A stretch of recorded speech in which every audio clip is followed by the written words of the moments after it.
loving home, where animals don't need the support of San Francisco's rescues and shelters.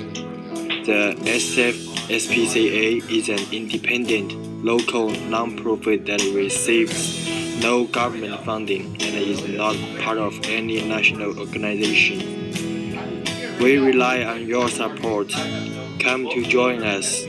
We can't do this without you.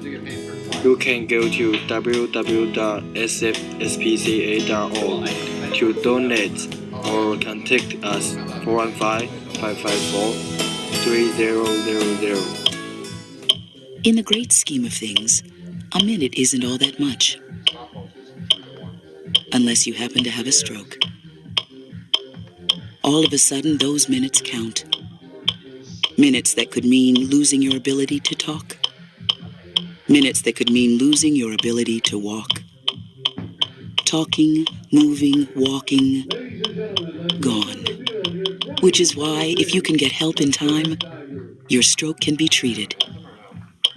The warning signs of a stroke include sudden numbness or weakness of the face, sudden trouble seeing, speaking, or understanding. If you experience this, call 911 immediately, because time lost is brain lost. Visit strokeassociation.org or call 1-888-4STROKE today. A public service announcement brought to you by the American Stroke Association and the Ad Council. Know the facts about African Americans and stroke. To join the movement to stop stroke, visit strokeassociation.org today.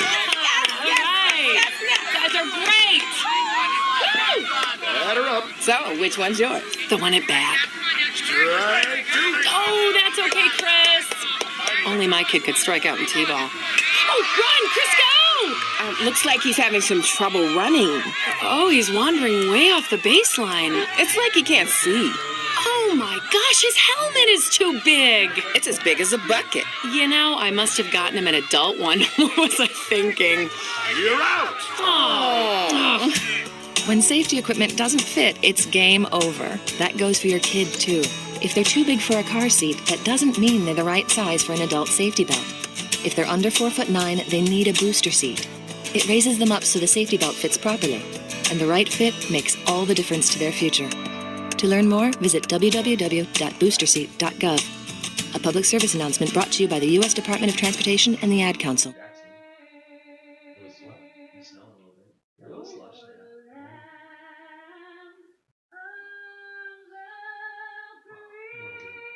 Time for radios. You have ports tonight. The same thing like your computer. I was like, I knew it was your computer, and I accidentally clicked on the Baseball Info Solutions thing yesterday, or 2 days ago.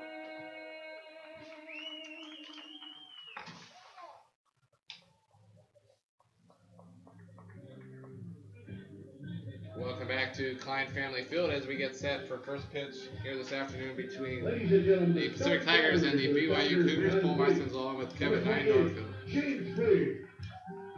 We'll take a look at the Tigers defense first from left to right, around the outfield and left. Ryan Robards in center, Keaton Glover in right, Danny Mayer. Around the infield, Sondri at third, Cameron Kino at short, Preston Mobius at second, Schultz at first, and James Freed the second. Behind the plate, catching the sophomore left-hander Ricky Reynoso. Sophomore from San Diego, mentioned 3-3 on the season, making his 8th start. And his 8th appearance in 31 1/3 innings. He's allowed 36 hits, 22 runs, 18 of which were earned, while walking 15 and striking out 23. So the sophomore gets the start here to try to avoid the sweep by the Cougars here this weekend. The sunny skies that started to come out during warm-ups and while the field was getting dried out a bit, started to get a little bit darker, so see some sun and blue skies off to our left and some dark gray clouds and sky to our right, kind of starting to take over the field. So see how long we can play and not have any rain. But for now, we're finally underway. First pitch coming at 1:33, and it's a strike on the inside corner to Brendan Anderson, the junior left fielder, batting .294 on the season. One of 2 Cougars to have started in all 29 games. The 0-1. High fly ball to center. And it'll be the right fielder, Mayer, that will call off Glover and make the catch. So Anderson flies out to center for out number 1. And that'll bring up first baseman Tanner Chauncey. Tanner Chauncey batting .255 in his season this year. He's a senior. I think he was drafted last year, but decided to return for senior year at BYU. One of the leaders of the team and did very well in this series so far to this point. Now has sent a shot deep to left. Out there is Robard waiting for it on the warning track. Yeah, so hit it well, but got a little too much underneath it. So Chauncey flies out to left to make it 2 outs and no one on. And that'll bring up sophomore Daniel Schneeman, the shortstop, batting .316 on the season. Schneeman was 2 for 5 in both of the first 2 games of this series. He's been on base a lot this series, and I know that the Pacific Tigers are weary of seeing him in the batter's box again. And he starts to show bunt, pulls back and takes ball 1, and you see umbrellas starting to pop up as the rain starting to come down. Yeah, that was not part of the deal, Paul. It was a really nice afternoon or drive up here to the stadium and looked like clear skies, cloudy, but we thought the rain was done for the day. And that ball hit well on a line, and that just landed foul. That didn't miss hitting the left field line by much. But yeah, really the whole series we kind of were worried about weather. They moved up the first game of game 1 from 6 to 3, and that proved to be a very wise decision as they got game 1 in. Had they waited till 6, they would not have played. Local minor league team that night got rained out. Then kind of yesterday was supposed to be the worst of the 3 days, and well, the game didn't quite go the way the Tigers wanted. The weather at least cooperated as a ground ball to second. So a good start for Ricky Reynoso. A 1-2-3, top of the first. After a half inning, no score between BYU and Pacific. You're on the W.TV and the Pacific Digital Network.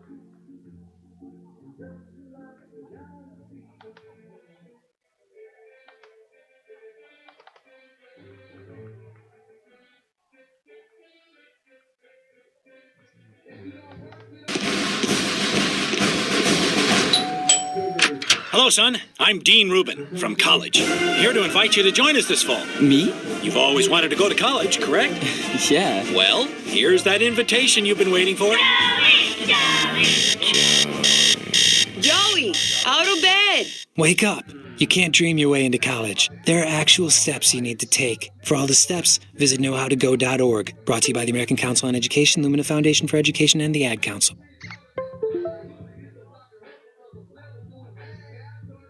We head to the bottom of the first, no score between BYU and Pacific, as the Cougars go down in order in the top of the first. In the outfield for BYU here this afternoon, Anderson in left, Bean in center, Kringland in right. Around the infield, Jacobson at third, Schneeman, Hill, and Chauncey, and then Larson behind the plate. Catching the junior left-hander, Aiden Rogers. Rogers from Mesa, Arizona.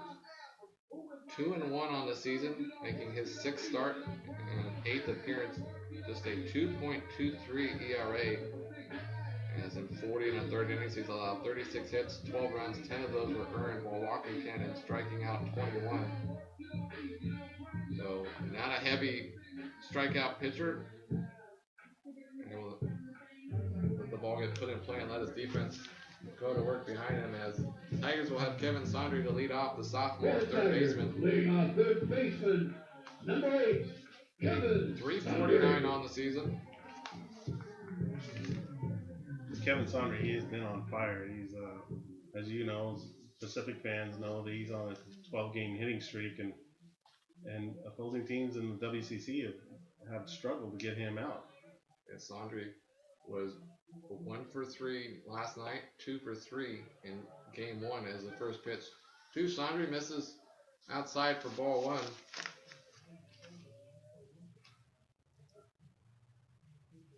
Rogers wasting no time, and that ball is hit well to left center, but will hang up long enough for the center fielder Dean to come over and make the catch. So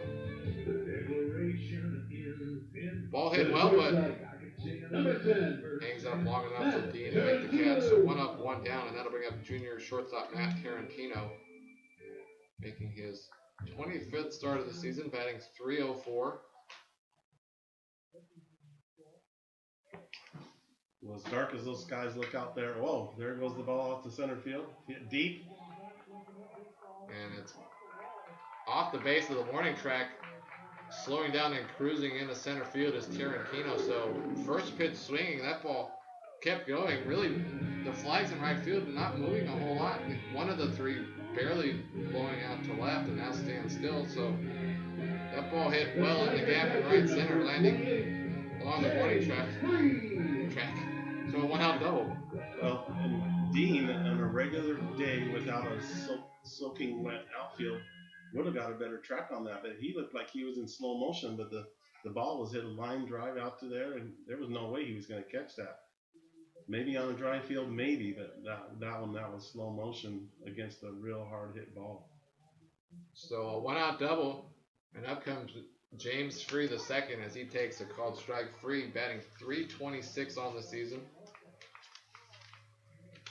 Free had 2 home runs over the weekend. Last weekend against LMU, had a 2 home run game on Monday, although was 0 for 3 in game 1 and 0 for 3 last night as well. So looking for his first hit of the series as that pitch misses outside and high for ball 1. Well, Free has had a spectacular year by all standards, and if you're Pacific Coach Mike New, you just got to be smiling from ear to ear about the seasons he's had so far. At the pretty much the midway point, he just has earned his playing time. He's earned his time in the batter's box. He's a real threat as a freshman in this league. Yeah, the 1-1 fouled off, and yeah, on a tear, although hitless here in this series, but still .326 on the season for the freshman Tigers with a very young lineup. Once again, 4 freshmen in the starting lineup here this afternoon, along with 2 sophomores, Sondri and starting pitcher Reynoso, as that pitch fouled off at the plate. One of the things that the Major League Scouts are going to like about James Free is that he has the ability to hit both sides. He's a switch hitter. He did it so last night. He, like you said, he is not hitting this series, but he's ready to make his name known against BYU Cougars today. I suspect he's ready. He's hungry as anyone out there. The 1-2 fouled straight back. And you talked about how the Tigers like to try to get an early lead, and a chance here with a runner in scoring position. The Tigers had a chance in game 1 to take an early lead. They had runners on the corners with 1 out, and with Free at the plate, really had everybody in orange and black, and they'd be thinking, well, we're going to be taking the lead here. And unfortunately, Free grounded into an inning-ending double play, and really was a sign of a frustrating afternoon at the plate for the Tigers.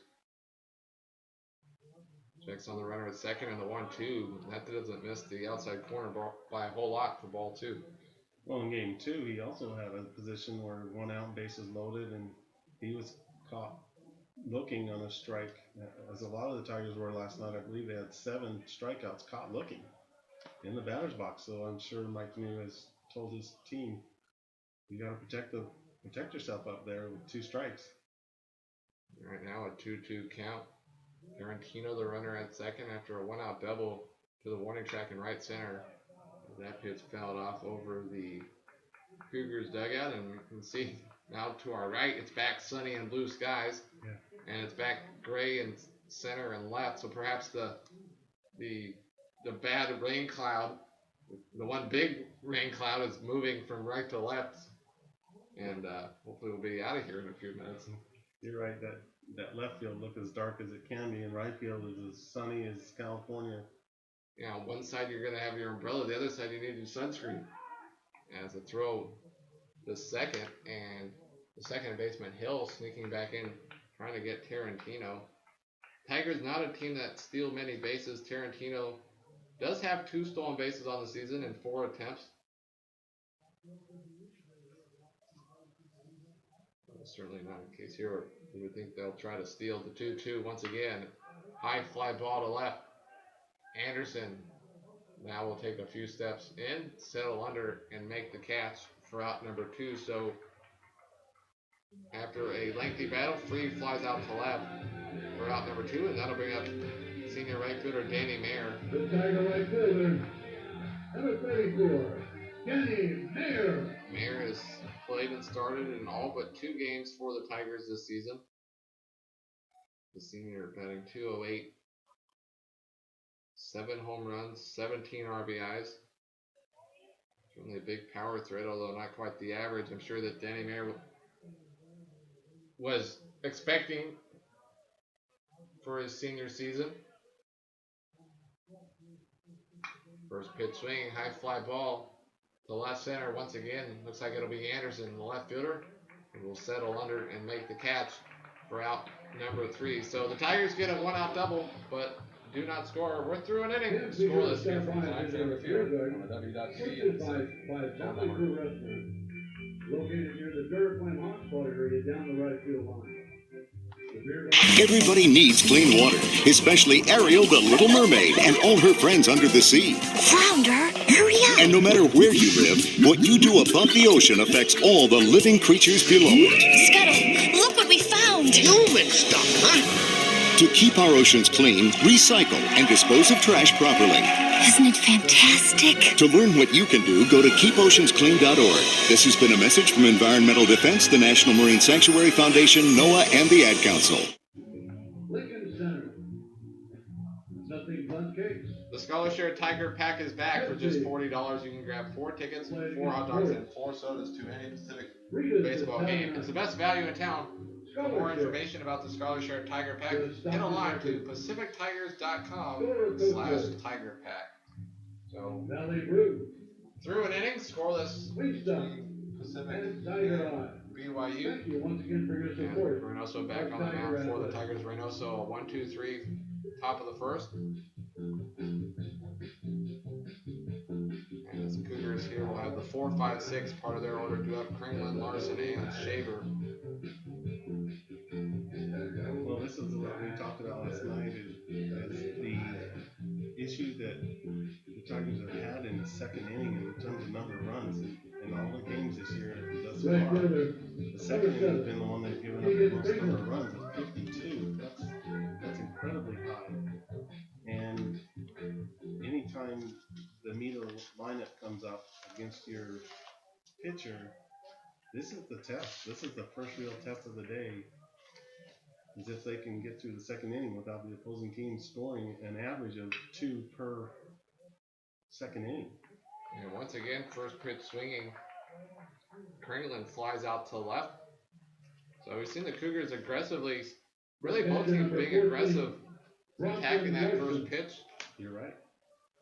So Kringlen, first pitch swing, flies out to left, the third out on fly balls to the outfield so far, recorded by Ricky Reynoso. So that'll bring up Bronson Larson, the senior catcher, batting .344 on the season.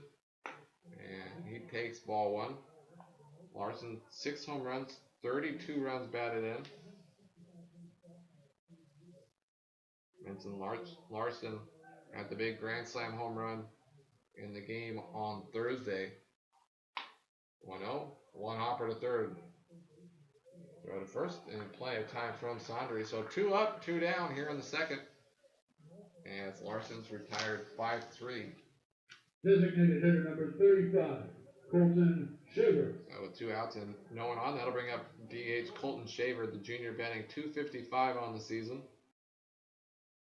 4 home runs, 14 runs batted in. I mentioned the second inning. The Tigers held BYU scoreless in the second inning on Thursday, gave up 2 runs in the second yesterday. First pitch, a fastball down the middle for a called strike. Well, and that, as the pitching coaches, I'm sure, have gotten with these arms on the Tigers and said, hey, maybe you don't need to throw strikes every pitch. You got to start painting the corners. Last night, Will Leiden had struggled with that, and he was good for 40 pitches. And in those 40 pitches, he threw 29 of those for strikes. And as much as you want to throw good strikes, the vast majority of those from Will were very hittable, and they had 5 runs on him by the top of the second inning.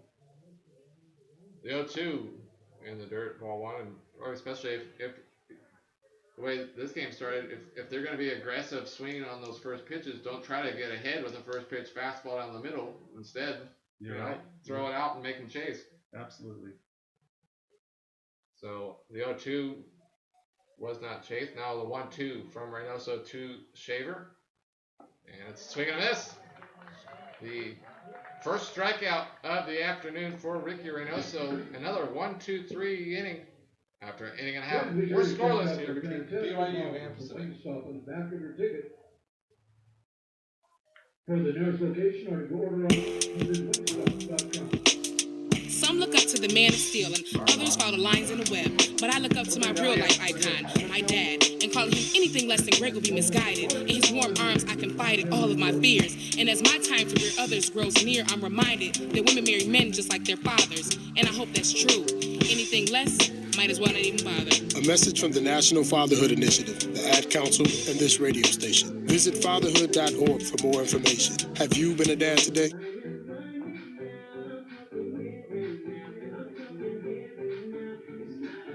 At Wingstop, our thing is wings. We cook them to order in 11 flavors and pair them with hand-cut fries when the wing craving hits you. Order online at wingstop.com. Wingstop. Get at it.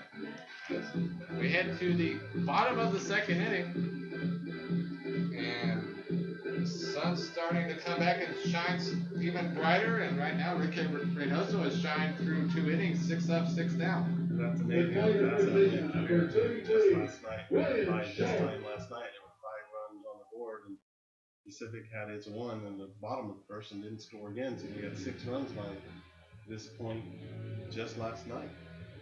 But this is exactly what Coach Mike New is looking for, to keep the defense from letting BYU score in this series early and try to get the lead here in the bottom of the second. Well, the Tigers will have the 5, 6, 7 part of their order due up as Ryan Schultz to lead it off, the junior first baseman, batting .290 on the season. One of 2 Tigers to have started in all 30 games as he swings and misses there on that low pitch for strike 1. Well, the Tigers will be challenged today by Hayden Rogers. He is a leader on this team, especially from the pitching prospects. He is the oldest member of this team at age 24, also married. One of several Cougars who are married on this team, and he's shown the maturity. He had a great season this far, and if the Tigers can score runs against him, that's a feather in their hat. 1-2 misses low and inside. You know, you mentioned last night's game. At this point, a bunch of runs and not the quickest game, although it was a pretty quickly played game. And it's barely staying alive there is Schultz fouling it off. The game on Thursday was scoreless through 4. The pitcher's duel between Ryan Shreve and Maverick Buffo, as Buffo ended up going 8 1/3 scoreless, allowing just 4 hits, and Shreve went 5 innings, didn't allow an earned run, but 5 unearned runs. As that ball kind of takes an odd hop and gets by the third baseman and into the left field, we'll see if that's a base hit, and it is. So a leadoff base hit here in the second inning for Ryan Schultz. Looks like it was going to be a clean hop kind of to the third baseman, Jacobson, and then instead of bouncing up, it kind of just hit the dirt and stayed along the dirt, skipping by. Yeah, and that's what happens when you have a rain delay and try to fix the infield. And we see balls once they hit that freshly raked dirt take all kinds of bounces. That I suspect that won't be the only one we see today. And that's the first pitch to Alstead, misses for ball 1, and yeah, I mean, you really can't blame Jacobson on that one. He was in position for it. He was getting ready for the ball to bounce up and make the play, and it just stayed low. I mean, I don't even think he got a glove on it as it got by him and into left field. It's one of those, sometimes it's better to be lucky than good. Right, and he would have had a tough throw from that angle and planting his feet, but again, the dirt, we're going to see that again. It's nice to see that the Tigers have a chance to maybe get on the board first, because Coach New and I spoke last night that reoccurring theme that that the WCC opponents have been able to score early and often in the game, and that's a testament to Pacific's Tigers pitching. They got to give their offense a chance to stay in games. So the count now, 3 balls and no strikes to Lucas Halstead. See if he's going to take the whole way here, and he is, and that pitch just hits the outside corner for strike 1. The Tigers had a 1-out double in the first, but Garantino was left stranded there to end the inning. 3-1. High fly ball to right field, and making the catch a few feet in front of the warning track is the right fielder Kringland for out number 1. So Halstead got ahead 3-0, took a strike, and then hit it well, but got underneath it. Fly out to right for out number 1, and that'll bring up freshman left fielder Ryan Robards. Robards, his 10th start of the season. Robards 8 of 44, 3 runs batted in. We saw him hit his first double of his college career on Monday as he fouls off the first pitch for strike 1.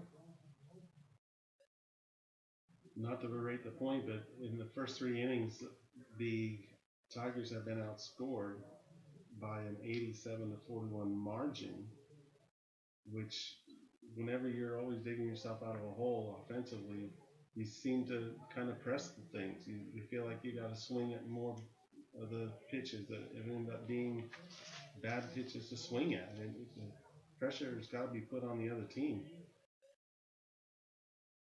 Short lead at first for Schultz as that pitch is inside, nearly hits Robards. It kind of spins and gets out of the way. Robards, the freshman from Elk Grove. Monday came in as a pinch hitter for Danny Mayer and hit a double. Getting the start here this afternoon in left field.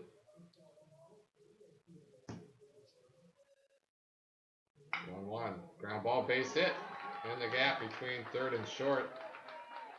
So once again, a base hit in the left field. This time a clean ground ball single through the hole. Yeah, Jacobson there. Again, his footing is not solid. He's already having a bad day in the second inning for BYU out there at third base. The sophomore struggling a little bit to get a beat on the ball, and suddenly we've got, for the second inning in a row, Tigers in scoring position against a quality pitcher from the West Coast Conference. So 2 on and 1 out, and that'll bring freshman second baseman Preston Mobius. Mobius batting .234 on the season, 11 of 47 with 4 runs batted in. Still looking for the first extra base hit of his college career, but a chance here with a runner in scoring position to try to give the Tigers an early lead as that pitch misses high for ball 1. And you can see the third baseman Jacobson kind of moving the dirt around. I'm sure he's trying to figure out something over there. It's just a little soft still from the lava collected. Usually they do around first and third base with that tarp ending there. Water seems to seep in there, and I know they worked extensively on those lines prior to this game. It looks good from here, but being out on the field is a different story. Yeah, like I said, look from where we're sitting. I mean, there's certain spots where it looks a little darker than others, but really for the most part, the field looks to be pretty nice.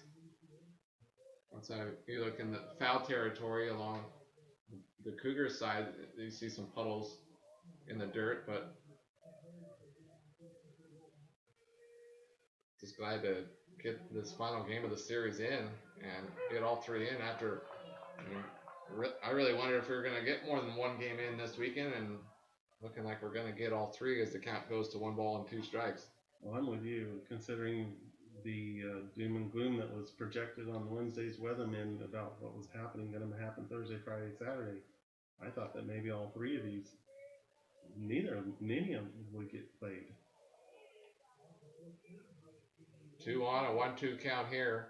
And that pitch on the inside corner, a called strike 3, and Mobius not happy with that one as he kind of spun, thinking that was going to be inside, and Instead, down on strikes he goes. Home plate umpire Darren Fredrickson calls strike 3.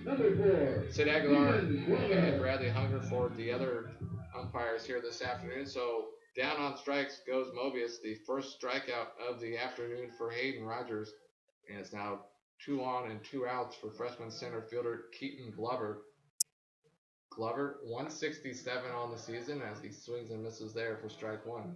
Felt a little bad for Glover last night. He was the one chance in the 4th inning. I believe the bases were loaded, and he came up to bat, and he was only 1 for 19 in his last 19 at bats, and he ended up, I believe, striking out. And so he's in a serious slump. And again, once again, runner in scoring position. He'd sure like to make a name for himself. This freshman trying to get more and more playing time on this team. But he is struggling right now. He's the number 9 hitter. If he could turn this over and get Kevin Sandry up to bat, at least get on base. But facing an 0-2 count against a quality pitcher, that's a steep hill to climb. This is Glover's 16th start of the season. And even though the bat has struggled, he's been great defensively in center field for the Tigers here in his freshman season as the 0-2 misses outside and low for ball 1. Well, Rogers doing exactly what he should. He knows he has an inexperienced freshman up in the box. He's way ahead on the count, 0-2 count, and now 1-2. He doesn't have to. He's got 2 more pitches to waste to see if the freshman will get too overeager. In the infield, playing back middle infield, almost on the outfield grass. In fact, both the shortstop and second baseman are on the outfield grass, and there's the ground ball to second. They will flip to second for the out. So the Tigers get a couple base runners in the second, but do not score through 2 innings. We're scoreless here on the WFTV and the 6th Red Zone Network.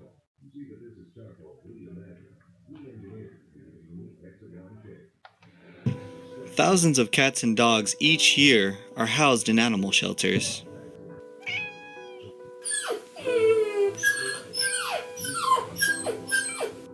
Local volunteers and workers help to give these poor animals a second chance. But they can't do it alone. Please go down to your local shelter today to volunteer, donate, or adopt. Your support can help end the 4 million euthanations performed each year on animals. Please help. Give a little to save a lot of life. For more information, visit us at www.humanesociety.org.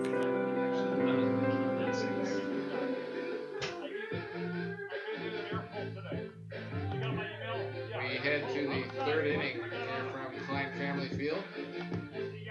Nice to go on with Kevin Neindorf and Jeff Dominic also in the building. Sure, wishing we had a 3rd headset. Don't play it that way. As he joked that he does have one here. Don't make him go get it. Nice of Jeff to let you join me here this afternoon, Kev. Yeah, he's a Jeff of all trades if there was one. Quality man. Lucky to have him in the area. So scoreless through 2. As the Cougars here in the 3rd will have the bottom 3 of their order, Dean, Jacobson, and Hill, due up against Ricky Reynoso, who has retired 6 straight. They get us going here. And it's the first pitch to Dean, misses for ball 1. Dean, the freshman center fielder, batting .260 on the season. That pitch misses low and outside for ball 2, and Jeff Dominic, of course, does all sorts of stuff here at Pacific as well. One of the head guys of the Pacific Radio Network, does the Tuesday 209 Sports and all sorts of stuff here at Pacific as the 2-0 fouled straight back for strike 1. Well, I'm curious to see how Reynoso responds here. Try to close out the 7, 8, 9 hitters of this lineup and without giving up a run and really even getting anyone on base. He's done a fantastic job, which is step number 1. Coach New, I'm sure, emphasized that before today's game. 2-1. High fly ball that will find the grassy hill to the side of the Cougars dugout. Is heading over with Schultz, hoping it would stay in play, but watching it land A couple of youngsters over there chasing it down. So the count now 2 balls and 2 strikes. Kyle Dean, interesting story. The center fielder for BYU, the freshman, his mother was a fantastic water polo player. She played for USC on the men's water polo team back in the day. There's a 2-2 foul. So hold on. His mom played for the men's water polo team at USC. That's exactly right. And so there's athleticism throughout that family. Great story, this young man. Is that because USC didn't have a women's water polo team, or she was that good? Let's ask him after the game. He seems to be preoccupied at the moment. And well, now he can go back and sit down in the dugout. As swings and misses, Reynoso, his second strikeout of the afternoon, 7 up, 7 down.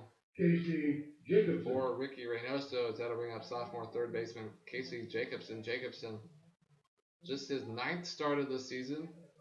Sophomore, batting .378 on the season from Flower Mound, Texas. With that from the right side.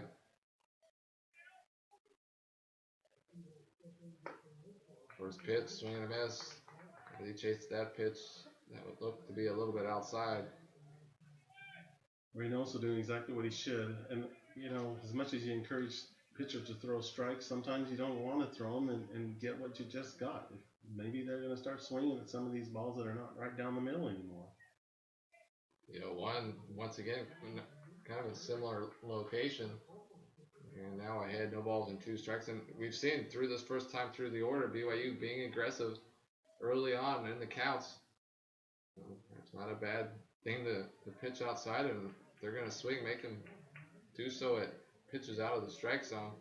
The 0-2. And down on strikes. Once again, a low outside pitch. And Jacobson chases, so back-to-back strikeouts to start the third.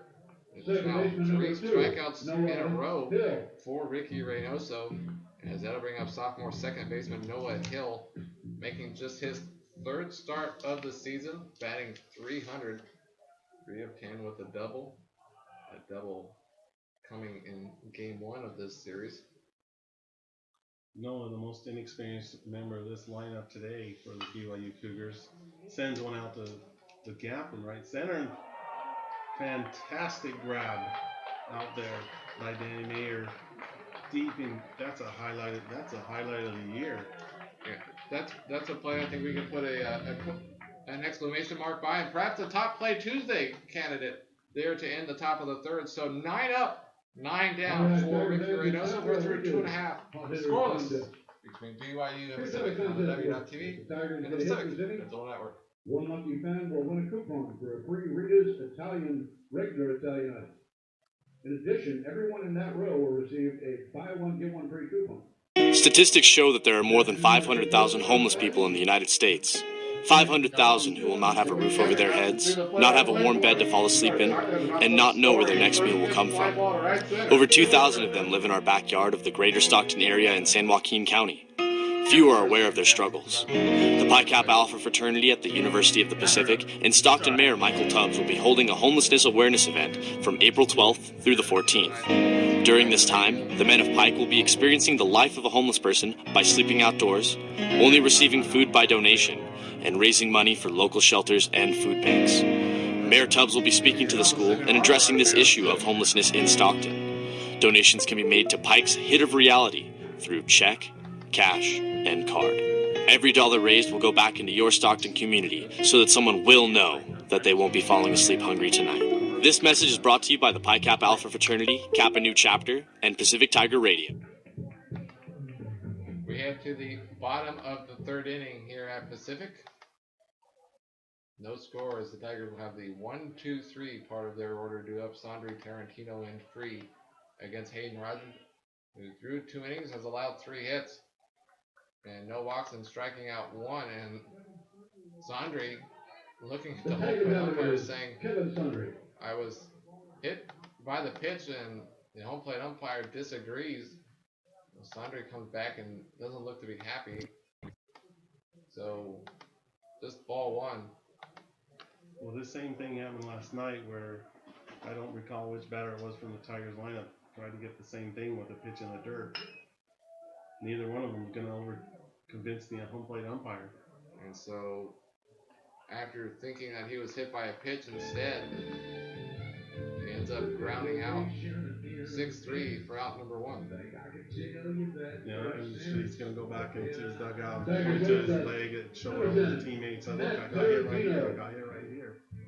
And probably a case of after thinking he got hit by a pitch, probably was like, all right, fine, quickly, I'm going to try to get back on, and swinging on the next pitch, grounds out for out number 1. So 1 up, 1 down, and that'll bring up Matt Tarantino, the junior shortstop, now hitting .312 on the season after his double to right center in the first, as he swings and misses there for strike 1. And he's also been having a great year. He had 2 hits again last night. I believe his 4th multi-hit game of the season. They need his bat in this lineup today, and while the defensive pitching has done their job, he takes a hard shot down the hot corner.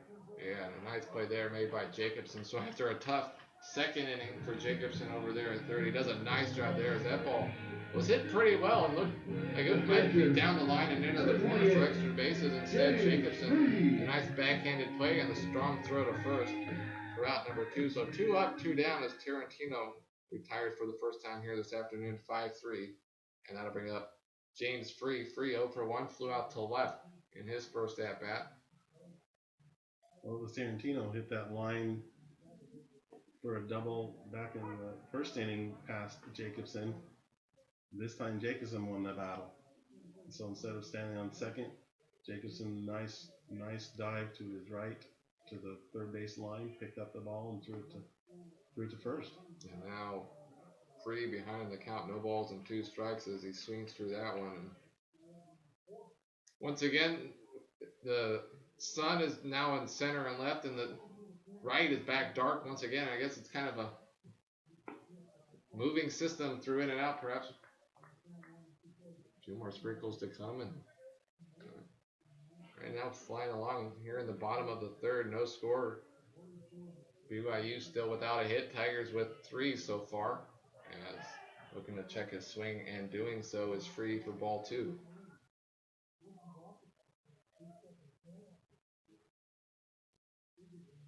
Good Free reach. On deck is Danny Mayer, as Hayden Rogers looking for his first 1-2-3 inning of the afternoon. The 2-2. Swing and miss. Foul tipped actually into the catcher's glove. So Free down on strikes. Hayden Rogers, his first 1-2-3 inning of the afternoon. Through 3 innings, we're scoreless here between BYU and Civic. On the The first inning was mystery item to reach our Tiger team member at the main entrance will receive gift cards at David's Pizza. So what's the mystery item? You got rid of the commercial. Well, today we're looking for the first fan with a bag of sunflower seeds to meet our marketing team member. Oh, there it is. At the main entrance. What do you want to do? Water. Make sure you bring No, your seeds with you.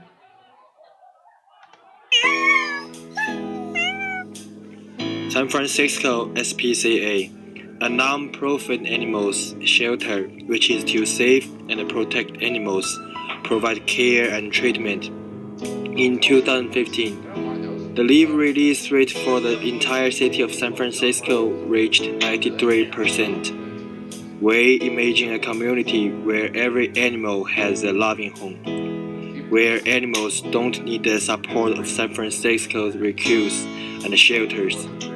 The SFSPCA is an independent, local non-profit that receives no government funding and is not part of any national organization. We rely on your support. Come to join us. We can't do this without you.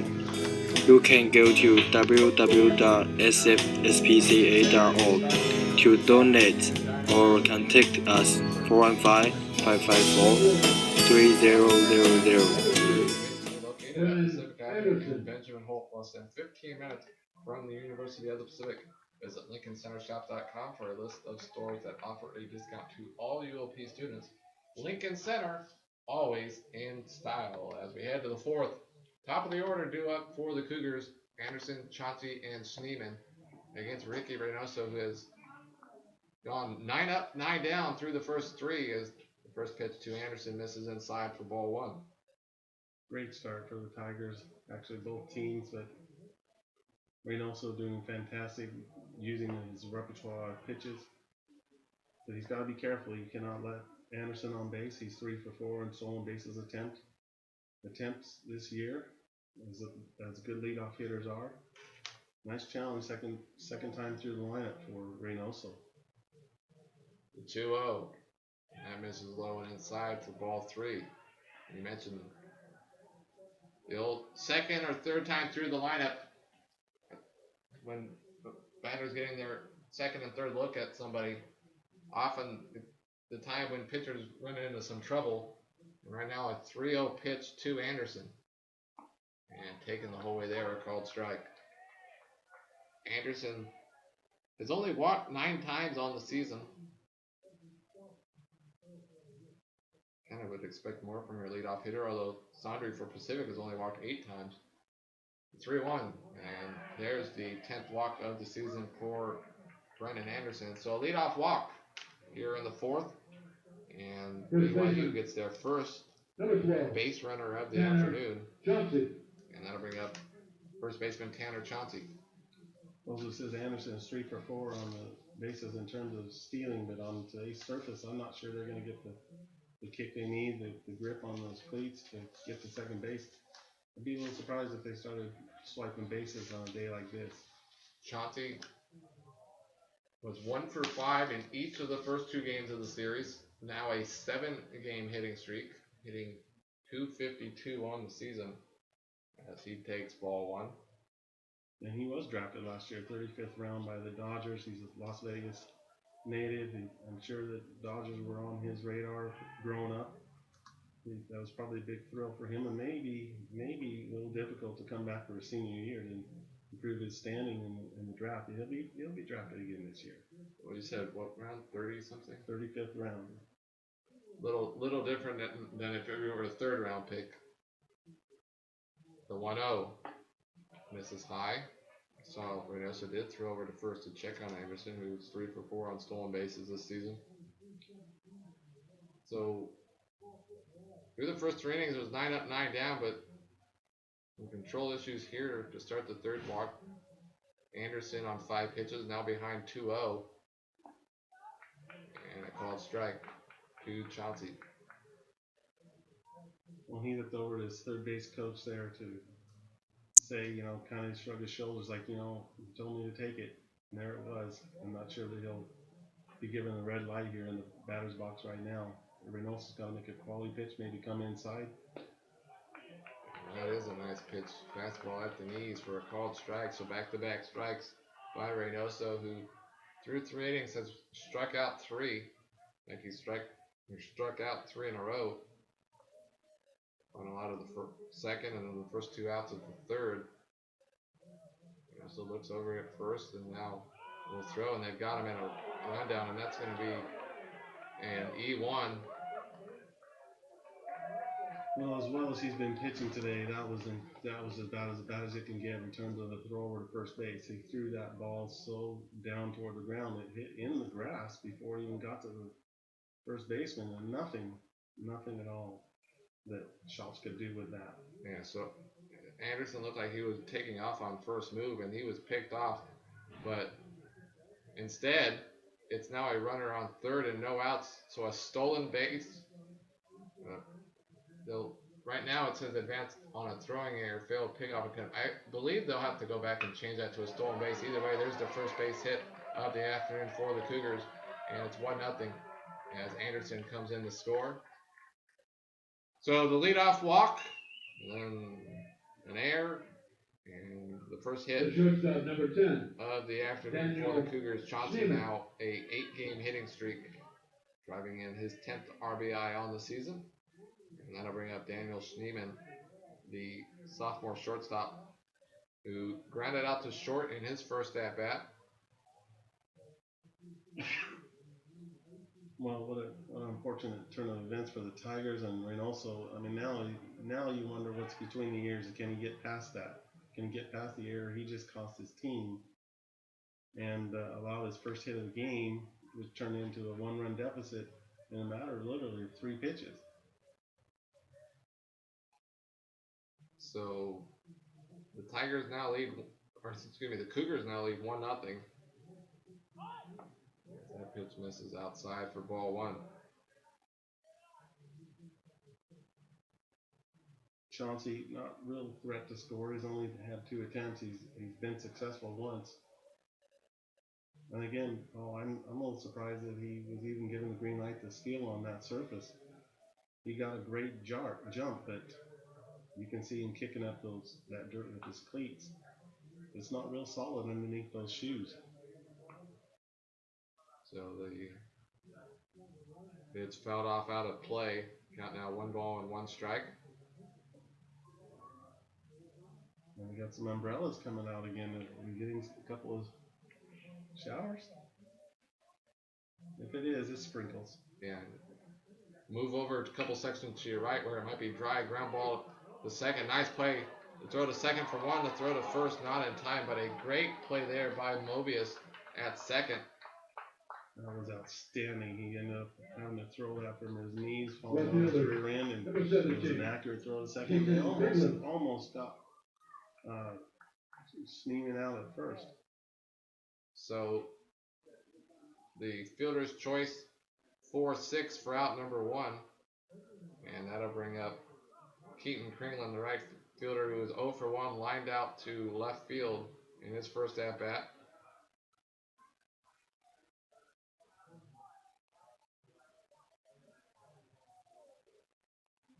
So Schneeman now the runner at first. He is 6 of 7 on stolen base attempts this season as the throw over to first.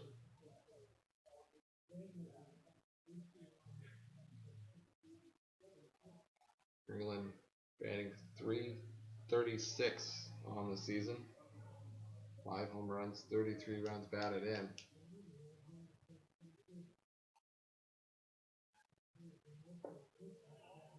First pitch misses low and inside for ball 1. And Coach New is going to take a trot out to the mound to talk to his young pitcher. I'm sure he's still preoccupied over that error he had. If I'm Coach New, I'm telling him that you need to settle down. You gave up the run.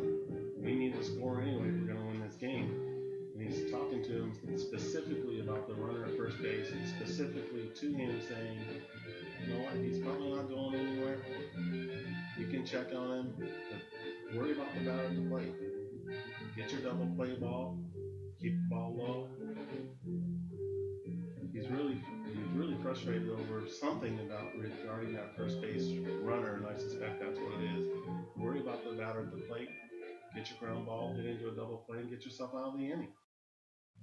Make sure you come join us for a post-game fireworks show on Saturday, April 29th versus Portland, as we host our only fireworks show this year, presented by Amy Scriven DDS. Limited tickets remain. Grab yours today by heading online to go.pacific.edu/tickets. So after the conversation on the mound, the 1-0 hit foul down the right field line. So BYU get the grand slam home run 2 days ago on the first pitch after a meeting on the mound. After the meeting, I guess you expect probably a fastball for a strike and take an aggressive swing at it, and now another throw over to first. Well, it's possible that also, I hate to speculate, but he went out and he was very direct, looking straight into the eyes of Ricky Reynoso. And maybe it was, if you're going to throw it first, make sure you throw it hard. Be serious about it. Don't just kind of lob it over there. And now they got him. Throw to first and run down now. Shortstop back to the pitcher, and now the throw to second, and he's safe. As the ball bounced away, I believe, from Mobius. Well, it went off the top of Mobius's glove. He had him.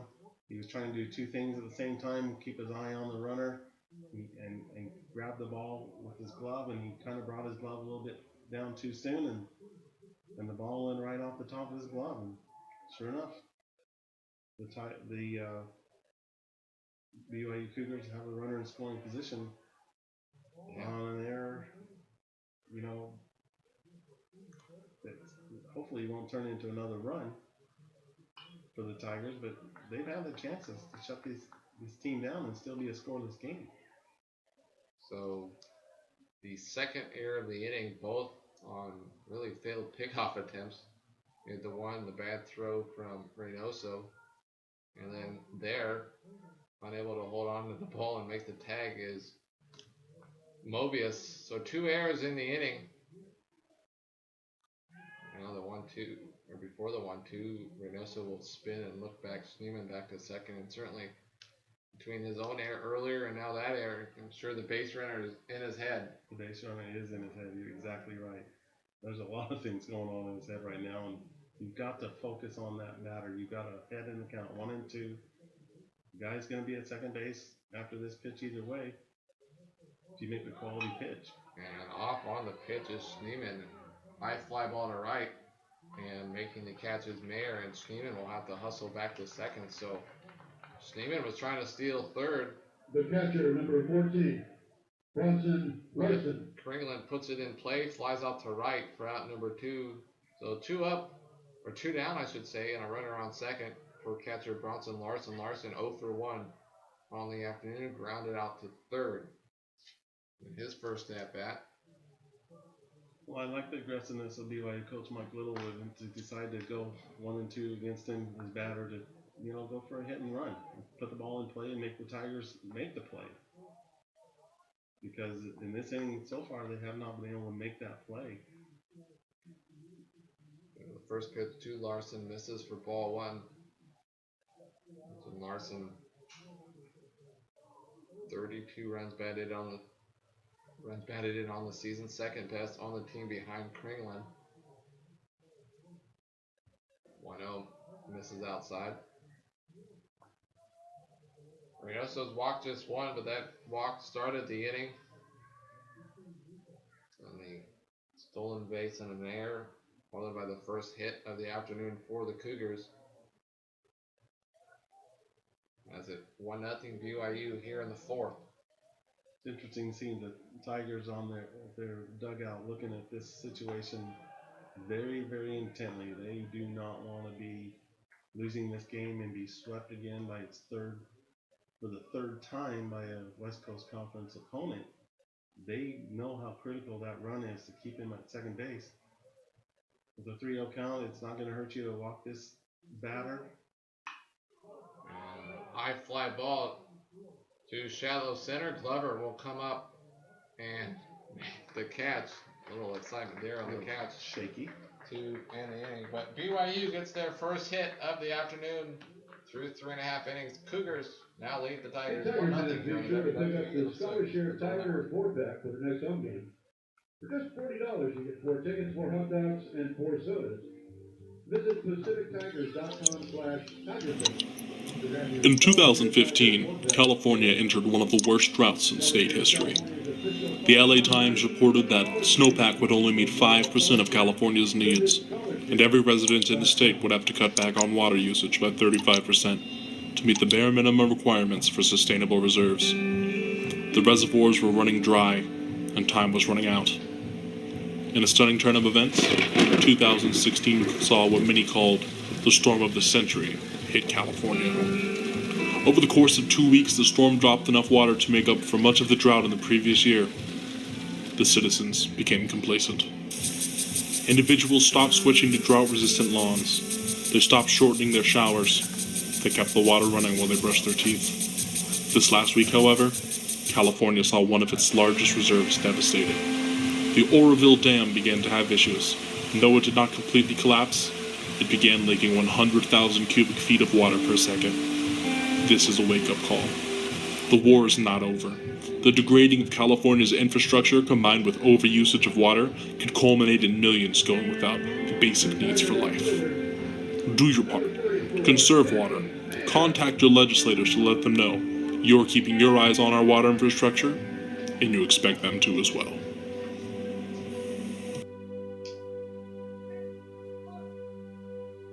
So we head to the bottom of the 4th. Here from Klein Family Field, Tigers now trailing for the first time this afternoon after the run in the top of the 4th. As the Tigers will have the 4, 5, 6 part of their order due up here. Mayer, Schultz, and Halstead as the first pitch from Rogers, a called strike. Well, That may be Rogers is having such a great year this year for BYU. Undefeated, great ERA. I suspect he'll be close to being drafted this year as we look on and see Dan Air not like that call and suddenly look at facing 0-2 pitch against Rogers. And once again, Rogers looking for that corner, this time a little farther outside and misses for ball one. Mayer 0 for 1, grounded out. Actually, flew out in his first at bat.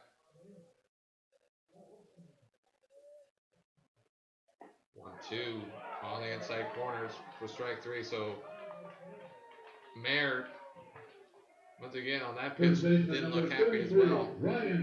He's shaking his head as if how can both of those be strikes? Low outside and low inside. It's not the range he thought he was entitled to. So 3 strikeouts now on the afternoon for Hayden Rogers, as that'll bring up Ryan Schultz. Schultz 1 for 1 on the afternoon. He had the Tigers' second hit as he led off the second inning with a base hit to left field. Kind of got a fortunate, I was going to say bounce, but it was more of a fortunate skip past the third baseman and into left field. And now ahead in the count, 2 balls and no strikes. Infield playing back, especially up the middle. And that's why it hit hard, but right at the shortstop, Schneemann, who will field it cleanly and make the strong throw to first. So Schultz retired 6-3. Number 2. And Pacific Athletics would like to thank Bank of Stockton for their generous support. Bank of Stockton, a proud partner of Pacific Athletics. 2 up, 2 down. And that'll bring up Lucas Halstead. Halstead 0 for 1, flew out to right in the second. And his first pitch swing hits a shot to right center, and that'll land and roll all the way to the wall. Rounding first and heading into second, and sliding in feet first is Lucas Halstead. So a 2-out double for Halstead here in the 4th. Halstead, great job keying in on that pitch for a 6th double. He hit that guy perfectly. He knew from the batter's box he was going for 2. So a 2-out double will give the Tigers a 2-out runner in scoring position here for Ryan Robards. Robards 1 for 1. He's singled in the left field back in the second inning as well. Tigers have had chances with runners on base, but can't get the hit to drive them in. This first pitch to Robards, a called strike. Tigers 1 for 6 with runners on base, 0 for 4 with runners in scoring position. Meanwhile, BYU 1 for 4, 1 for 3 with their 1 hit of the afternoon, drove in the run in the top half of the inning. Tigers looking to try to get that run back here. And it's the 0-1 called strike. Robards looked like he was wanting to check his swing either way in there for a called strike. Now this is not. I don't think that Rogers has faced this too much this year. Open a game with runners in scoring position in 3 of the 4 innings he's been out today. But now close, 1 pitch away from getting out of it. He's got an 0-2 pitch on the batter. And Robards hits a shot to left field, and that's going to land for a base hit. In fact, that's going to roll all the way to the wall. So back-to-back extra base hits for the Tigers as Robards and Halstead change places, and we're tied at 1 here in the 4th. Robards, his second double of the week, second double of his college career, RBI number 4, as he hit that ball well on the line, and he wasn't quite sure if the left fielder was going to get to it at time. Anderson unable to do so, and it rolled all the way to the wall, and Robards runs well.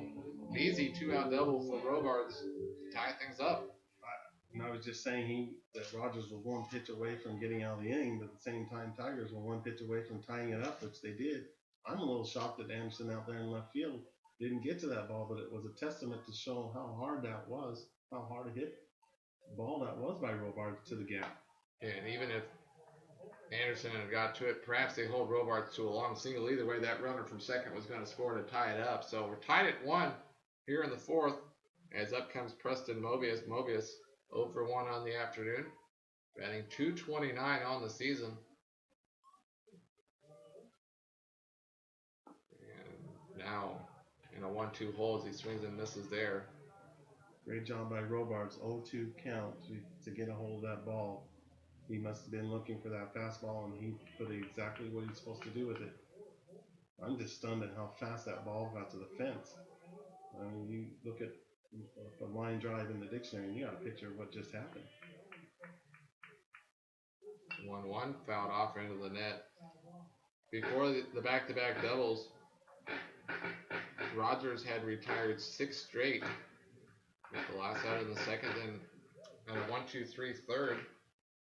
Started off this inning with the strikeout of Mayer and the ground out of Schultz before back-to-back doubles from Halstead and Robards. Ties things up. Mobius a chance here if he can get a 2-out base hit to perhaps give the Tigers the lead.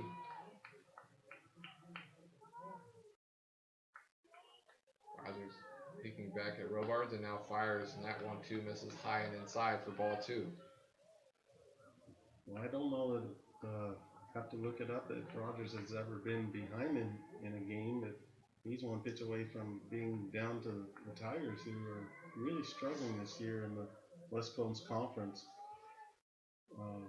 In terms of the standings, this would be a big win for them. A pop up in the infield, and it'll be caught by the second baseman Hill for out number 3. But the Tigers get a run. Back-to-back doubles from Halstead and Robards. We're through 4 innings. Tied at 1 here on the W.TV and the Pacific Digital Network. Center is Stockton's premier shopping and dining destination. Enjoy boutique shopping, our award-winning restaurants, and family-friendly atmosphere. Conveniently located at Pacific Avenue in Vision and Holt, less than 3 miles from the University of the Pacific. Visit LincolnCenterShops.com for a list of stores that offer a discount to all UOP students. Hey, John Mark. Hey, what's up, Jeff? Hey, man, you like basketball? It doesn't matter what you like. The fact of the matter is that you need to get yourself to Jansen Longoria Gym.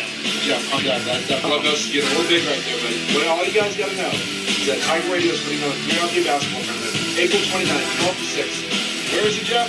Jansen Longoria Gym. Plenty of prizes, great fun, great entertainment. The winner takes it all.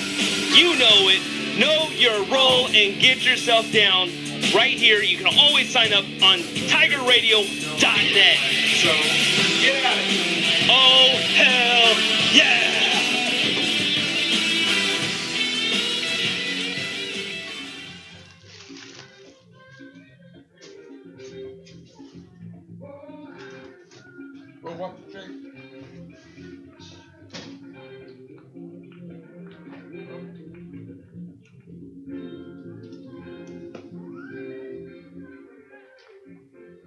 The designated hitter number 35, Colton Shaver.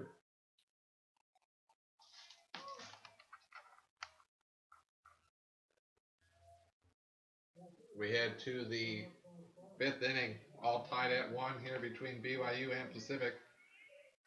After the Tigers got back-to-back doubles to tie things up as the 6, 7, 8 part of the Cougars order due up here in the 5th. Shaver, Dean, and Jacobson. BYU just 1 run, 1 hit, no error. They've left 1 on base. Tigers 1 run, 5 hits, 2 errors. They've left 4 on base through the first 4 innings as that pitch misses outside for ball 2. Well, if you're coaching Mike New, you would take this in a heartbeat, knowing that this is the closeout game of this series through 4 innings, 1-1.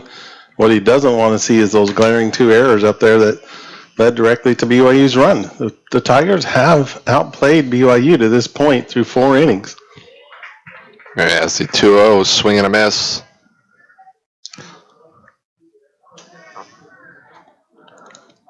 Reynoso through 4 innings, allowing just a 1 hit, the unearned run.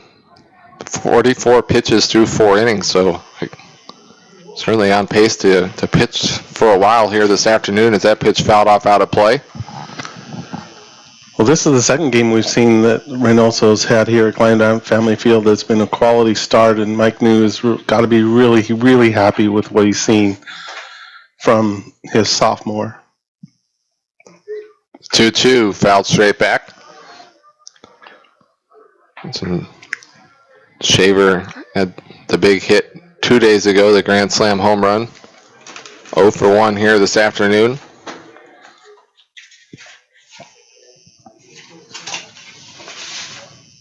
excuse me, it was Bronson Larson that had the big hit, but Shaver had a big afternoon 2 days ago. It was 3 for 4 2 days ago. Last night was 2 for 4 with a run batted in. Yeah, he was all over the bases last night. He had extra base hit, I believe, down the third base line. And kind of a check swing, slow roller back to the mound. Reynoso will field and make the throw to first. So, kind of getting Shaver there, was looking for something else and then tried to just foul it off and stay alive instead. It's a slow roller back to the mound. So Shaver retired 1-3 for out number 1, and that'll bring up center fielder Kyle Dean. Dean 0 for 1, struck out swinging back in the third. Batting .257.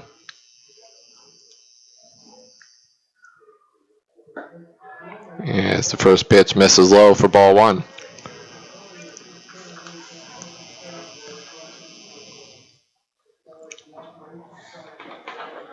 Reynoso, the left-hander, he's mixing up his pitches very, very well today.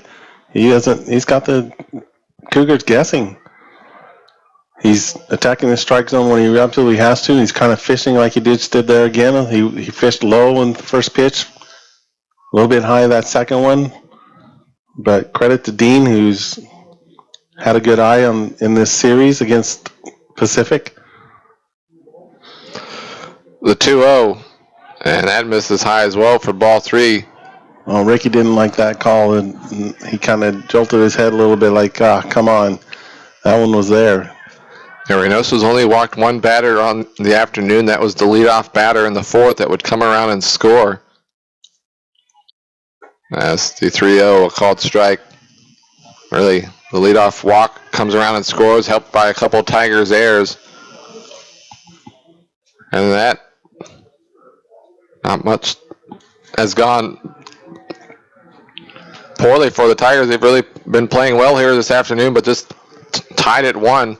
As that's ball 4. So there's the second walk allowed by Ricky Reynoso. A 1-out walk. And that'll bring up third baseman Casey Jacobson. Third baseman number 16, Casey Jacobson's a threat with 3 doubles and 2 triples this season. No home runs, but 5 RBI. He's got a chance to get on base here. Shaver, Dean, I don't believe he has a stolen base attempt this year so far. 0 for 0. So, and Dean has started in all but 2 games this season, so not likely a threat to run. It's the first pitch to Jacobson in there for strike 1. And against the number 8 hitter at BYU, you think that the Tigers are looking to turn 2 here, get out of this inning. We've got Schultz holding the runner on at first as that pickoff throw goes to first, and easily back in safely is Dean. Sondry not too far off the line, down the third base line. Middle infield double play depth. The 0-1. And showing bunt and pulling back and taking is Jacobson for ball 1. And the runner Dean at first took a step back to first on the pitch home, perhaps thinking it was going to be another pickoff throw. Well, Reynoso being that left-hander, he's got that right leg a little bit unusual, a little tough to read for runners who are at first base. Not sure quite yet if that leg kick's going toward first like it did just there, or if he's going to continue that and come home. And it's for the old timers out there, you see that's kind of like the old spaghetti kick move where they hesitate, but Reynoso does not hesitate for that. But that first move has to go toward home if you're not going to balk. And swing and miss, runner taking out to throw down to second, and out. Wow. Is Dean. A great play there by the shortstop Tarantino, as that throw was on the second base side of the bag. And the shortstop Tarantino somehow made the catch and then the swiping tag on the move. So a swing and a miss for strike 2, and caught stealing is Dean for out number 2, 2-6 on the caught steal.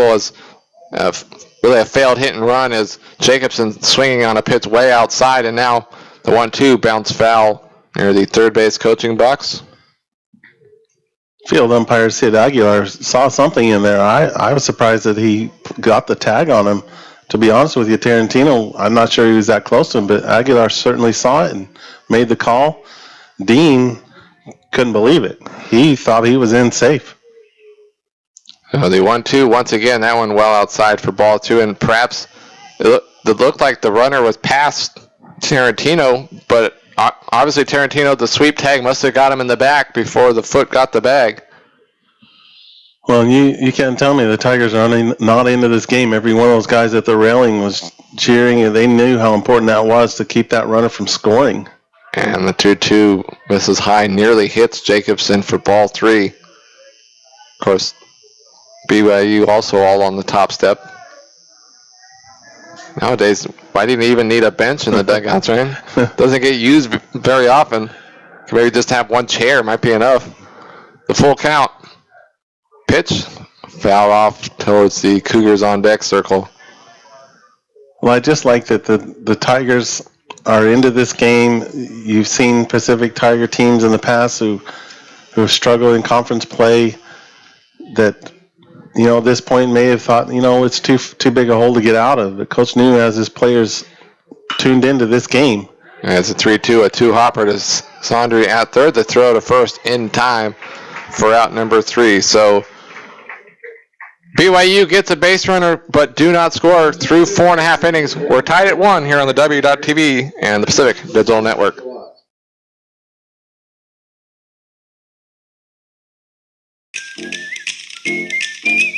Hey, John Mark. Hey, what's up, Jeff? Hey, man, you like basketball? It doesn't matter what you like. The fact of the matter is that you need to get yourself to Jansen Longoria Gym. Jeff, calm down. That club does get a little big right there, buddy. But all you guys got to know is that Tiger Radio is putting on a 3-on-3 basketball tournament, April 29th, 12 to 6. Where is it, Jeff? Jansen Longoria Gym. Plenty of prizes, great fun, great entertainment. The winner takes it all. You know it. Know your role and get yourself down. Right here, you can always sign up on TigerRadio.net.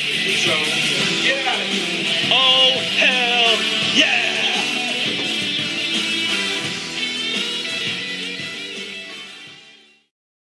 Foundation. Thank you for your support. Wingstop is the destination when you crave fresh, cooked-to-order wings with bold, layered flavors. For the nearest location or to order online, visit wingstop.com. And Pacific Athletics would also like to thank Chase Chevrolet for their generous support.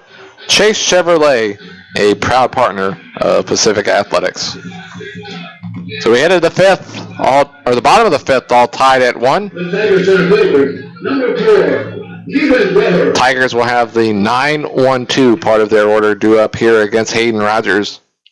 As Keaton Glover will lead off. Glover 0 for 1, reached on a fielder's choice.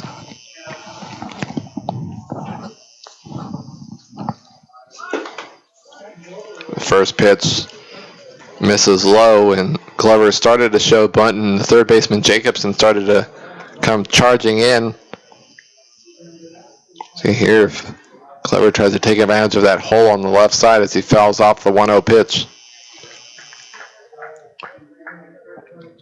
Well, Rogers is getting his the full test today. I'm not sure that when you wake up today and you think, okay, I'm gonna face the Tigers lineup. They're struggling, try to close out this as maybe some would call the ace of this staff for BYU.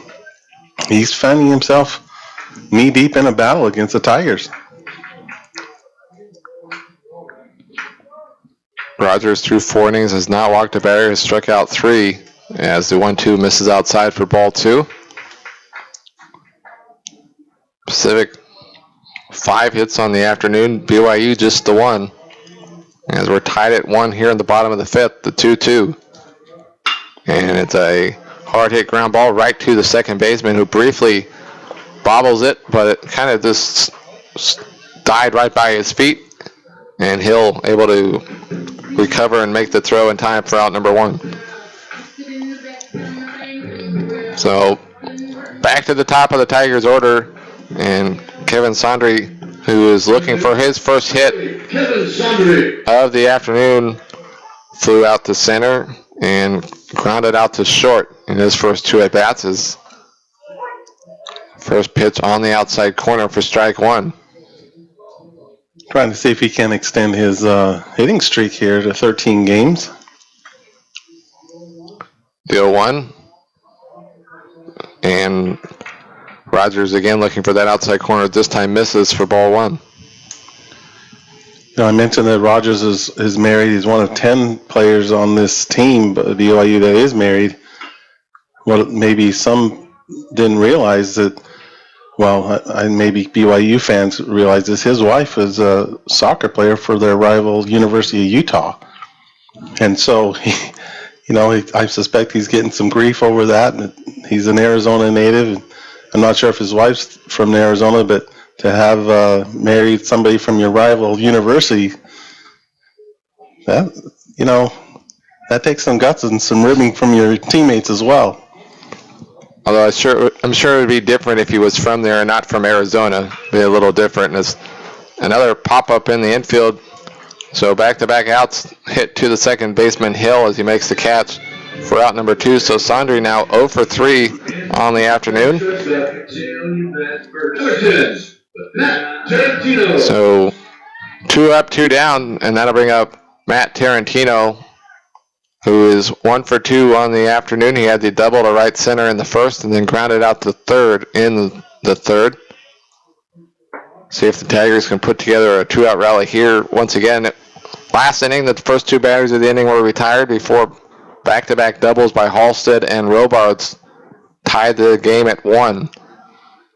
The 1-0, and chasing that pitch is Tarantino for strike one. Well, I've been impressed with Tarantino's discipline this year. I know that Jeff has also made the same comments in games past that he's had some quality at-bats.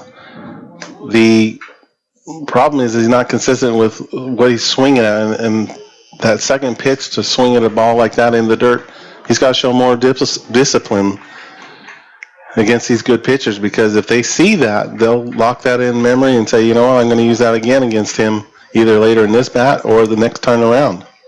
And now the 1-2 count, kind of a shift in the infield. The second baseman, Hill, almost playing right behind the second base bag as that pitch misses high for ball 2. So a big hole between first and second. Should Tarantino try to hit it the other way? You're right, Paul. I've never seen a gap that big coming to the left side hitter. And that's where he sent it, though. Right down the line, double in the waiting. Yeah, forget the hole to the right. I'm going to smash it down the line in the left field. So the second double of the afternoon for Tarantino, and perhaps Tigers can get a repeat of last inning. That saw them get 2 doubles with 2 outs to score a run, and here's a double here with 2 outs. And a chance for James Free, who has struggled really this series, had been on fire coming into the weekend with 2 home runs on Monday, 2 home runs over the weekend against LMU, but looking for his first hit of the series and a chance here with a hit to perhaps give the Tigers the lead. Free, 319 on the season.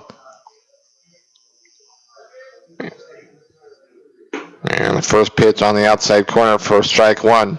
Well, that was my big concern. I saw Free was on deck, and I thought that, you know what, if Tarantino could get on, Free's just going to he is hungry. He may be over hungry, and I'm concerned that maybe he'd start swinging and forcing things.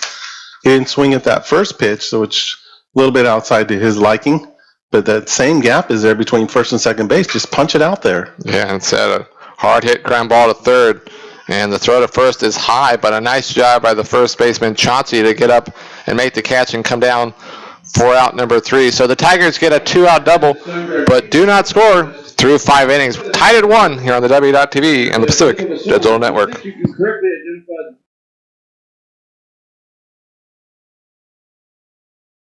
Statistics show that there are more than 500,000 homeless people in the United States. 500,000 who will not have a roof over their heads, not have a warm bed to fall asleep in, and not know where their next meal will come from. Over 2,000 of them live in our backyard of the greater Stockton area in San Joaquin County. Few are aware of their struggles. The Pi Kappa Alpha fraternity at the University of the Pacific and Stockton Mayor Michael Tubbs will be holding a homelessness awareness event from April 12th through the 14th. During this time, the men of Pike will be experiencing the life of a homeless person by sleeping outdoors, only receiving food by donation, and raising money for local shelters and food banks. Mayor Tubbs will be speaking to the school and addressing this issue of homelessness in Stockton. Donations can be made to Pike's Hit of Reality through check, cash, and card. Every dollar raised will go back into your Stockton community so that someone will know that they won't be falling asleep hungry tonight. This message is brought to you by the Pi Kappa Alpha Fraternity, Kappa Nu Chapter, and Pacific Tiger Radio.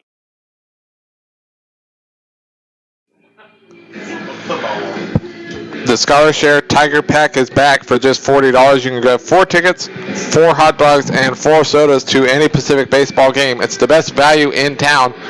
For more information about the Scholarshare Tiger Pack, head online to pacifictigers.com/Tiger Pack. And Kev, I know that's your favorite promo of them all, the Scholarshare Tiger Pack, although when you get it, you just eat the 4 hot dogs yourself. Well, I'm not sure what the problem is. What about the other 3 people that come with you that want the hot dogs too? Am I the only one that can buy a 4-pack? True. They can buy a 4-pack as well. This is a free country. Although I think we might be, or I shouldn't say much, I might be going through a 4-pack of hot dogs here this afternoon myself. Yeah, I've had my one. I know you're working on at least your second, so you need to buy. I'm not buying your 4-pack. So we're tied at 1 here in the 6th as the 9-1-2 part of the Cougars batting order due up here against Ricky Reynoso as the 1-0. Hill shows bunt, pulls back, and takes ball 2 as they appeal down the first base line. And it says he did not go around. Busy day here on campus. A lot of new students for the next school year here in town this weekend. And the 2-0 lined for a base hit to right field. And the Cougars with the leadoff base hit here in the 6th. So Hill, his first hit of the afternoon. And it's just his 3rd start of the season. Well, just his 4th hit of the season. Not with a stolen base attempt this year at this point, but you can see that the nerves are there, that maybe Tigers have got to once again shut down a leadoff hitter who's gotten on base. So top of the order for the Cougars, Brendan Anderson, who is looking for his first hit of the afternoon. He is 0 for 1. He did lead off the 4th inning with a walk and then came around and scored on the hit from Chauncey. 1-0. And it's a soft fly ball to center field that'll land for a base hit. Really didn't hit it hard, but kind of just hit it just enough to get it to die in center field. So Anderson, his first hit of the afternoon. And just like that, it's 2 on and no outs for the Cougars here in the 6th. And just like that, the arms are throwing in the Pacific Tigers bullpen. Yeah, Reynoso now at 70 pitches on the afternoon. Which is not high. He's been very, very effective, but this inning, you can start seeing some cracks in the wall, and he needs his defense to pick it up. He needs the pitcher's best friend of turning a double play in this inning. You could see that Free going out there to maybe buy some time for those arms out in the bullpen. Little pause in the action. Mentioned Chauncey, 1 for 2, had the RBI single in the 4th, a line shot to left center. Which was the first hit of the afternoon for the Cougars, and Chauncey very early here shows bunt.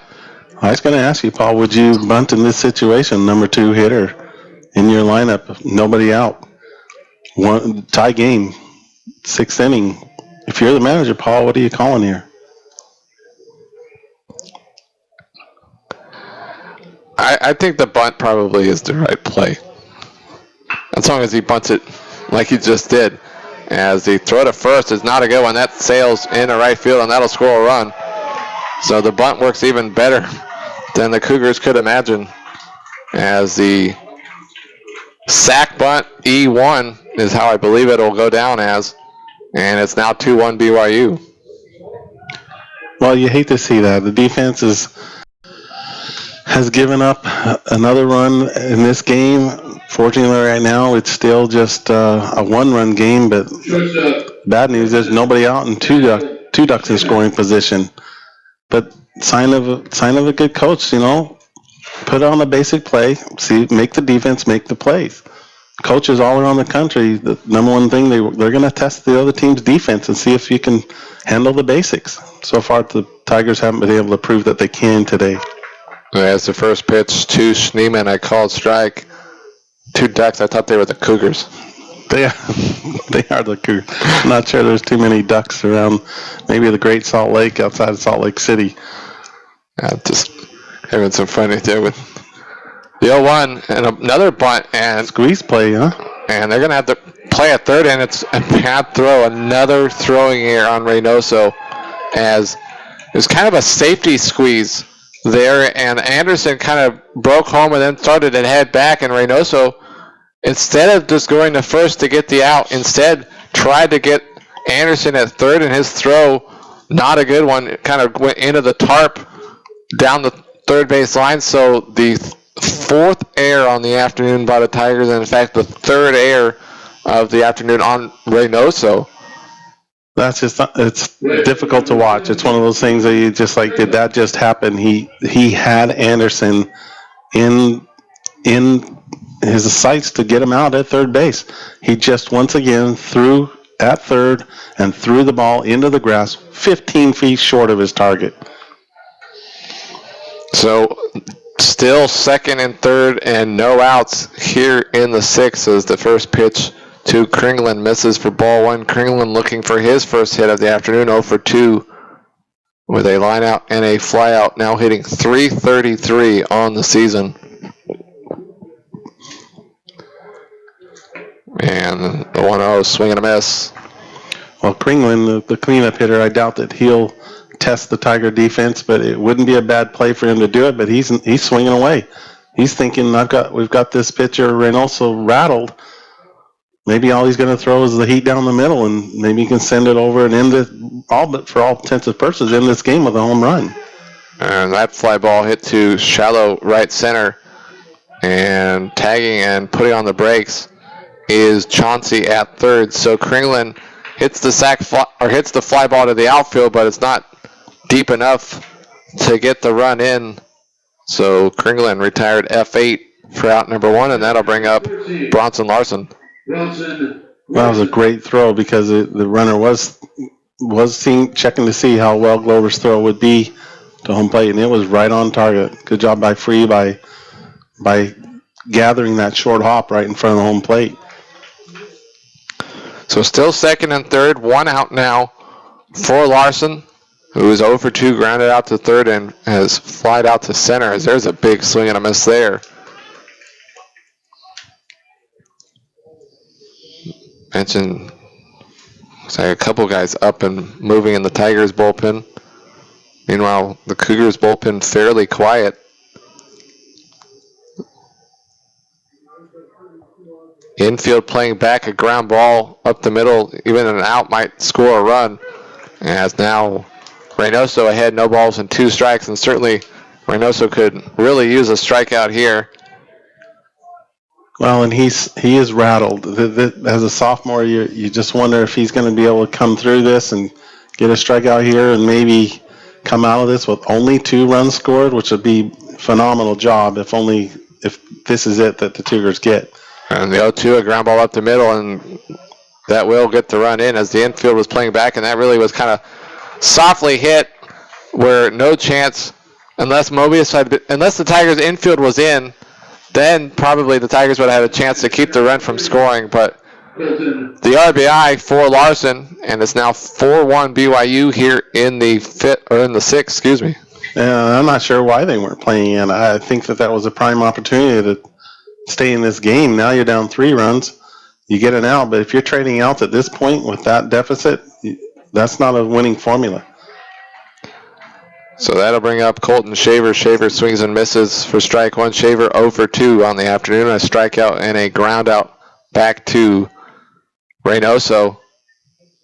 All 3 runs of the inning unearned. In fact, all 4 games of the afternoon, all 4 runs of the afternoon unearned against Reynoso, as that pop-up caught in the infield by Tarantino for out number 3. But BYU takes advantage of 3 Tigers errors to score 3 runs in the 6th.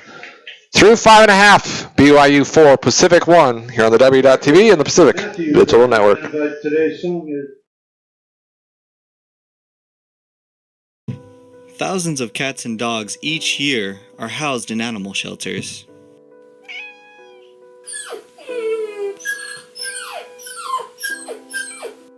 Local volunteers and workers help to give these poor animals a second chance. But they can't do it alone. Please go down to your local shelter today to volunteer, donate, or adopt. Your support can help end the 4 million euthanations performed each year on animals.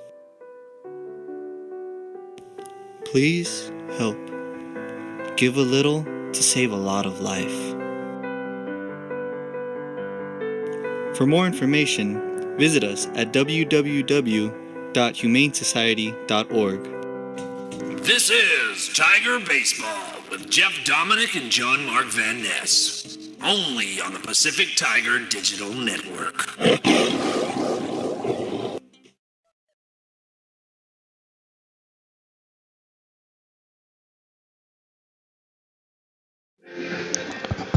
We head to the bottom of the 6th with the BYU Cougars leading the Tigers 4-1. The 3 runs in the top half of the inning, all unearned. As the Tigers will have the 4-5-6 part of their order due up. Danny Mayer to lead it off. First pitch swings and misses on a pitch low and outside for strike 1. Well, that was a difficult inning to watch, especially knowing how badly the Pacific Tigers need this game. They've actually done pretty well. It's just hard to look up the scoreboard and see that they have committed more errors than the number of hits allowed through 6 innings. Yeah, and as great as Ricky Reynoso has pitched, I'm sure he's not feeling very great right now. 3 of those 4 errors from Reynoso, 2 of the 3 in the top half of the inning on throwing errors. You know, really, the Tigers' defense and the pickoff move looked great. Chance to get some outs and help out. Instead, it's turned into disaster. No, and it's those little things. You hate to see it, but especially this, that's your first 10 days of the spring ball. I mean, those are the kind of errors you stop making by the end of March, or certainly February. 2-2, and Rogers looking for that outside corner, misses for ball 3. Rogers at about 82 pitches now here in the 6th, as we see somebody up and throwing. In fact, it looks like perhaps 2 pitchers up and throwing in the Cougars bullpen, so perhaps this might be the last inning for Hayden Rogers. As a 3-2, it's a high fly ball to center field, going back and making the catch right in front of the Bank of Stockton sign. About 400 feet from center is Dean for out number 1. So Mayer hit that ball well, looking for his 8th home run of the season. Instead, it's a leadoff out, and that'll bring up Ryan Schultz. And I think he maybe thought he had it. He'd been stuck on 7 for a long time, and maybe in a lot of ballparks that would be out, but 400 feet, that's the deepest part of the ballpark that he just hit it to. So Schultz takes a called strike. Schultz 1 for 2 on the afternoon, singled in the 2nd, grounded out to short in the 4th, now hitting .294 on the season.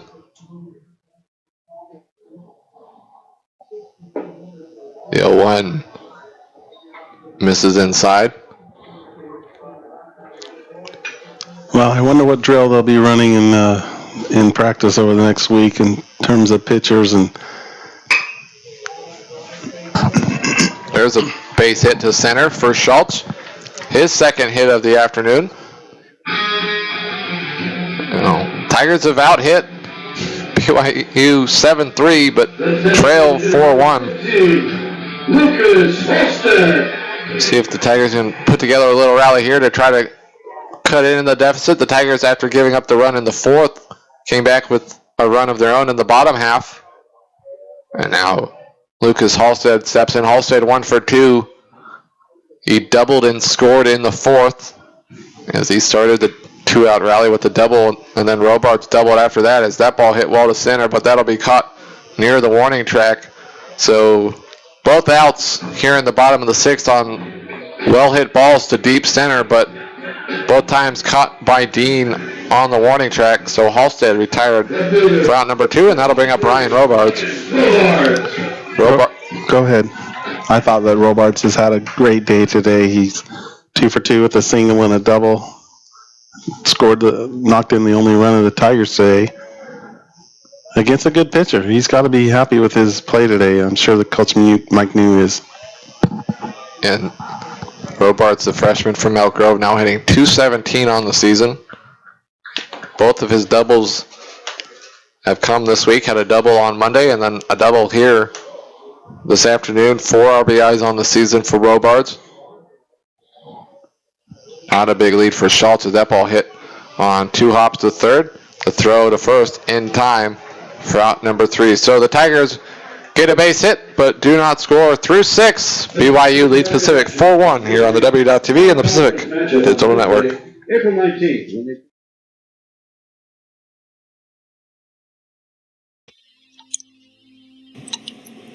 In 2015, California entered one of the worst droughts in state history. The LA Times reported that snowpack would only meet 5% of California's needs, and every resident in the state would have to cut back on water usage by 35% to meet the bare minimum requirements for sustainable reserves. The reservoirs were running dry, and time was running out. In a stunning turn of events, 2016 saw what many called the storm of the century hit California. Over the course of 2 weeks, the storm dropped enough water to make up for much of the drought in the previous year. The citizens became complacent. Individuals stopped switching to drought-resistant lawns. They stopped shortening their showers. They kept the water running while they brushed their teeth. This last week, however, California saw one of its largest reserves devastated. The Oroville Dam began to have issues, and though it did not completely collapse, it began leaking 100,000 cubic feet of water per second. This is a wake-up call. The war is not over. The degrading of California's infrastructure combined with overusage of water could culminate in millions going without the basic needs for life. Do your part. Conserve water. Contact your legislators to let them know you're keeping your eyes on our water infrastructure, and you expect them to as well.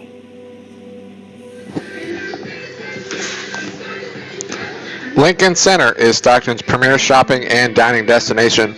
Enjoy boutique shopping, our award-winning restaurants, and family-friendly atmosphere. Conveniently located at Pacific Avenue and Benjamin Holt, less than 15 minutes from the University of the Pacific. Visit LincolnCenterShops.com for a list of stores that offer a discount to all UOP students. Lincoln Center, always in style. And also Wingstop is the official partner of Pacific Athletics. Skip the wait and order online at Wingstop.com. We head to the 7th. New pitcher for the Tigers is Vince Arrobio. Arrobio 2-2 on the season, 4 saves, and a 5.00 ERA. Arrobio in 18 innings has allowed 10 earned runs while walking 12 and striking out 18 as he takes over here for Ricky Reynoso, who went 6 innings, did not allow an earned run, all 4 runs unearned, and in line for the loss, although a couple errors on Reynoso probably will have him disappointed as the first pitch to Dean is low for ball 1. 7-8-9, part of the Cougars batting order due up here against Arrobio. BYU with just the 3 hits on the afternoon, but leading 4-1 as they try to sweep the series here in Stockton. Is swing and a miss there for strike 1.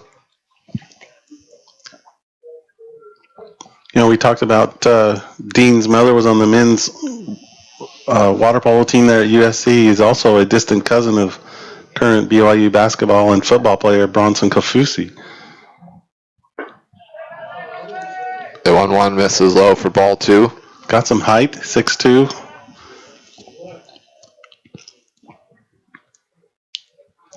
Meanwhile, Arobio on the mound, listed at just 6 foot even. The 180-pound senior from Burlingame has a 2-1 fouled into the net. Tigers, after today, will head down to San Diego next weekend for West Coast Conference play. Tigers with just 5 home games the rest of the season. Or actually, beg your pardon, more than that. That pitch fouled off. Tigers will have home games against Fresno State and Sac State, and a 3-game series against Portland, and 2 home games after that the rest of the way. But season well past the midway point. 2-2, a 1 hopper to third. Sondry will make the throw just in time to get Dean a close play at first. Dean retired 5-3 for out number 1. That was a quality throw by Sander. He got ahead of that, jumped on that ball, got run up to it, snagged it, and threw it just in time. Dean showing some great speed there, but Sondry a little faster. 16, Casey Jacobson. So that'll bring up sophomore third baseman Casey Jacobson. Jacobson 0 for 2 on the afternoon. A strikeout, swing, and a ground out to third. Batting .359. And Arobio, the first pitch fastball, misses in the dirt and outside for ball 1. Arobio this season became the all-time leader in saves, I believe, with 19 career saves here at UOP. And the 1-0 is a 1-hopper up the middle, and that'll get through for a base hit as it got over Arobio and really perfectly right up the middle. Neither Tarantino or Mobius able to get to it as it goes into shallow center. So a 1-out single for Jacobson, his first hit of the afternoon. And now Noah Hill will bat with a runner on. Hill 1 for 2, singled and scored in the 6th. During the 3-run 6th inning that put the Cougars in front.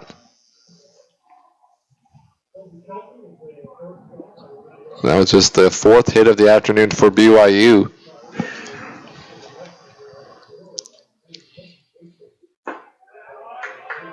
Arobio's first pitch, a called strike.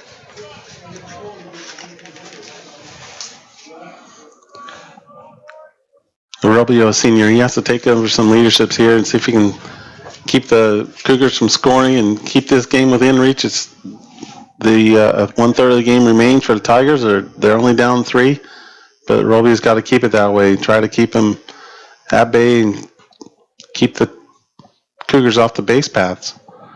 With the top of the lineup coming up on deck, Anderson. Hill did not play in yesterday's game. Hill, in game 1 of the series, was 1 for 4 with a double and a run scored, as that ball gets by 2 diving Tigers in the left field. So back-to-back base hits for the Cougars here in the 7th, as Hill follows Jacobson's single with a single of his own. And so back to the top of the order, it'll go with 2 runners on and just 1 out. For Brennan Anderson. Anderson is 1 for 2, singled and scored in the 6th, walked and scored in the 4th. I think what happened there was Sondry was playing up a little bit, maybe anticipating a bunt play by Jacobson, and as a result, Jacobson, it was not hit that hard, but just hard enough to get past a diving Sondry to his left. First pitch to Anderson, a called strike. Without that defense set the way it was, I think that's an automatic out, really, by Sondry with his arm and getting to it, but he was just playing too close. Arobio with a long look in here before the 0-1. And that pitch bounces several feet in front of home. Nice job by Free to block that one.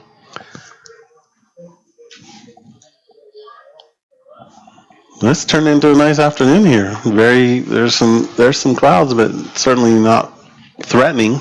Yeah, not the gray dark ones that we saw during the first couple innings. Nice sunny afternoon, blue skies, and Nice white puffy clouds as Anderson swings and misses there, although unfortunately this weekend it hasn't been too great for the Tigers on the field, trailing 4-1 here in the 7th. And unfortunately the Pacific softball team just recently dropped an extra inning game down in San Diego, losing 4-3 in 11 innings. That's one long softball game as the 1-2 bounce foul down the left field line.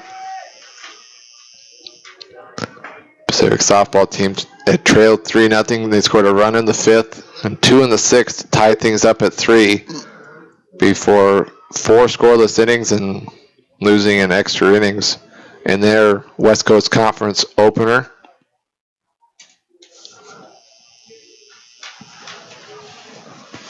One-two the count. Runners on first and second.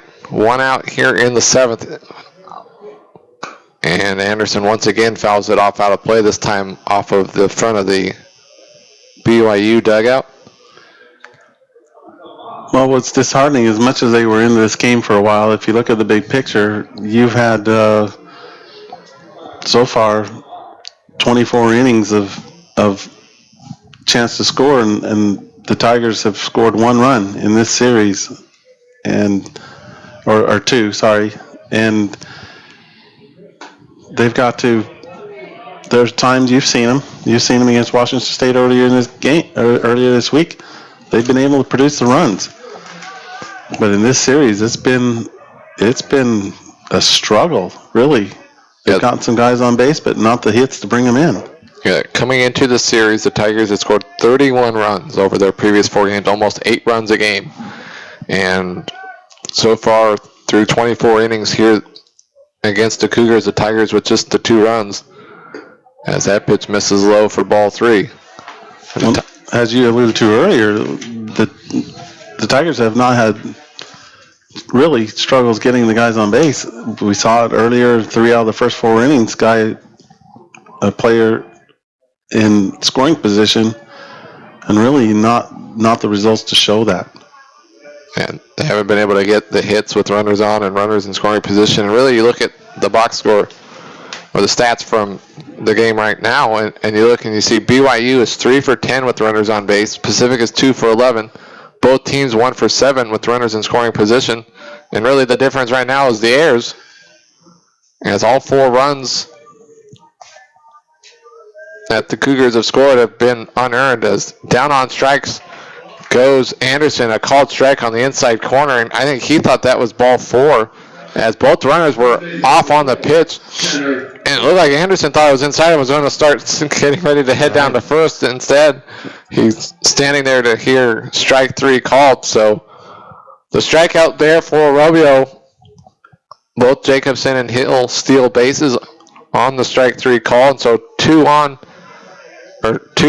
in scoring position, and 2 outs here for Tanner Chauncey. Chauncey 1 for 2, had the RBI single in the 4th, and then reached on the sacrifice E1 in the 6th. As he bunted it right to Reynoso, who was on the mound at the time, and his throw ended up going down the right field line.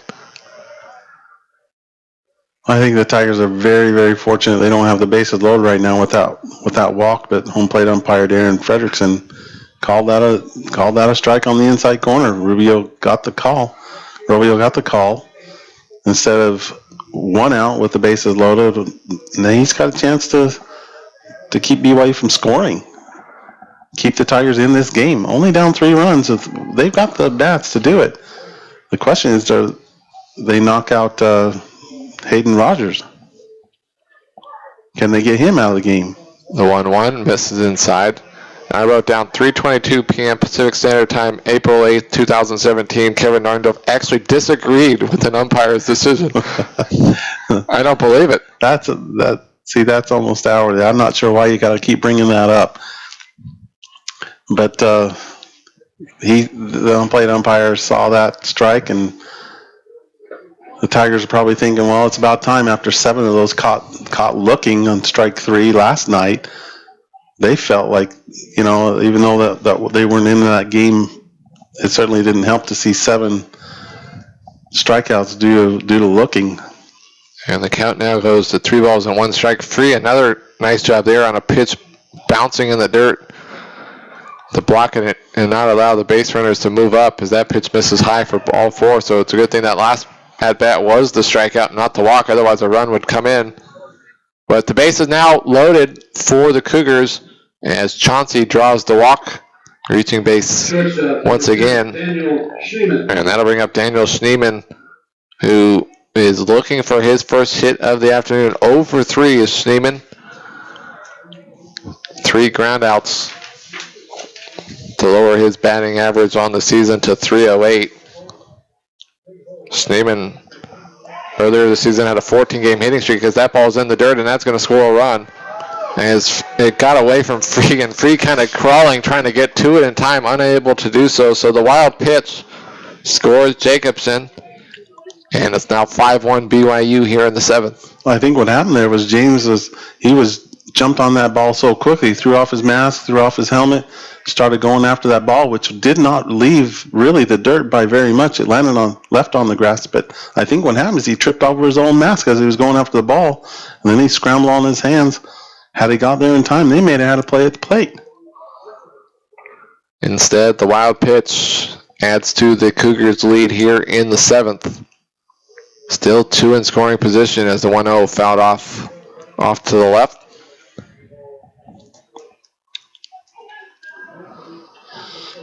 So the Tigers out hitting the Cougars 7-5, but trailing 5-1. 1-1.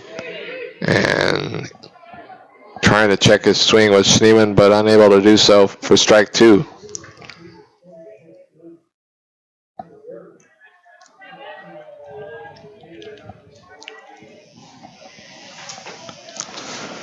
Tigers in the bottom of the inning will have the 8-9-1 part of their order due up. We'll see if the Cougars finally go to their bullpen. They had a couple guys up and throwing earlier.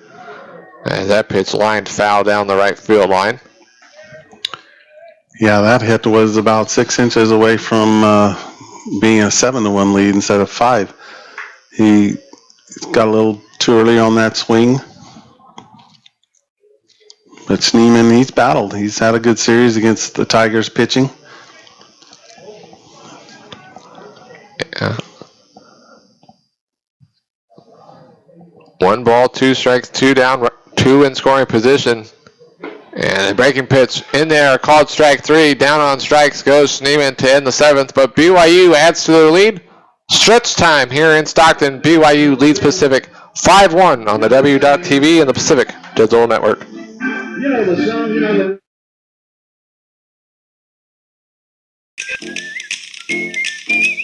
Hey, John Mark. Hey, what's up, Jeff? Hey, man, you like basketball? It doesn't matter what you like. The fact of the matter is that you need to get yourself to Jansen Longoria Gym. Jeff, calm down. That club knows to get a little big right there, buddy. What all you guys got to know is that Tiger Radio is putting on a 3-on-3 basketball tournament, April 29th, 12 to 6. Where is it, Jeff? Jansen Longoria Gym. Plenty of prizes, great fun, great entertainment. The winner takes it all. You know it. Know your role and get yourself down. Right here, you can always sign up on TigerRadio.net. So, get at it. Oh, hell yeah! You're listening to Pacific Tiger Baseball with Jeff Dominic and Mark Walsh, only on the Pacific Tiger Digital Network.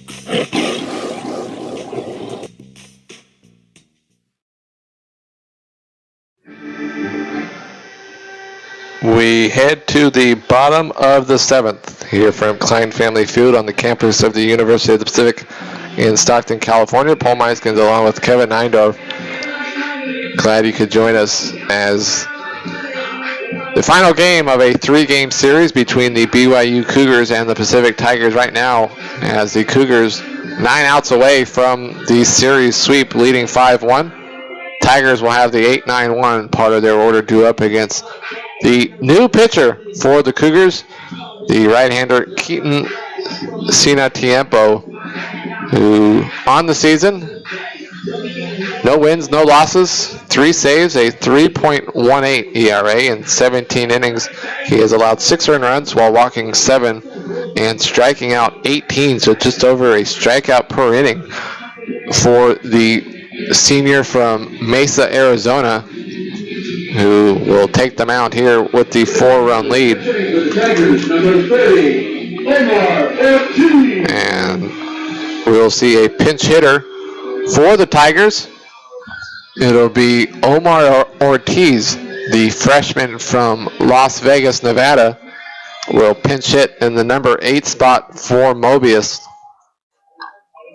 Ortiz, 1 for 10 on the season, a walk and 4 strikeouts.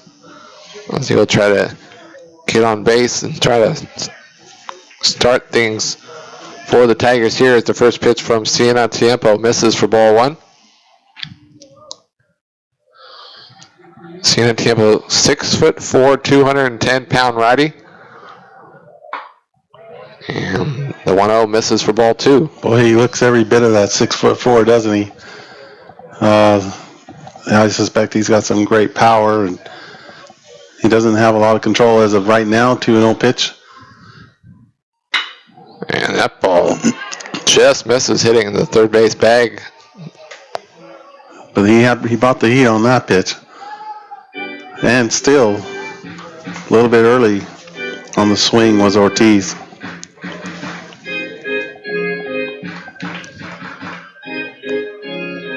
Trying to see if Tigers have another pinch hitter on deck, and looks like Glover is in the on-deck circle.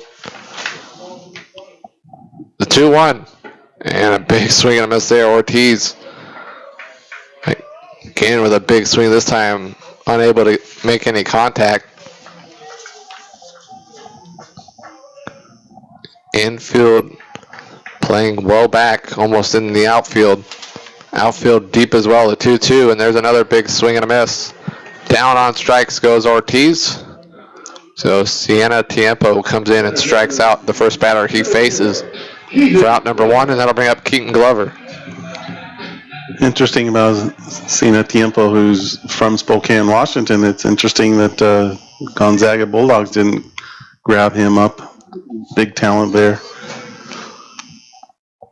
Oh, I'm sorry, Mesa, Arizona. Big talent. Arizona State could have had him down there. University of Arizona. So Glover 0 for 2. He is grounded out to second in both of his at-bats.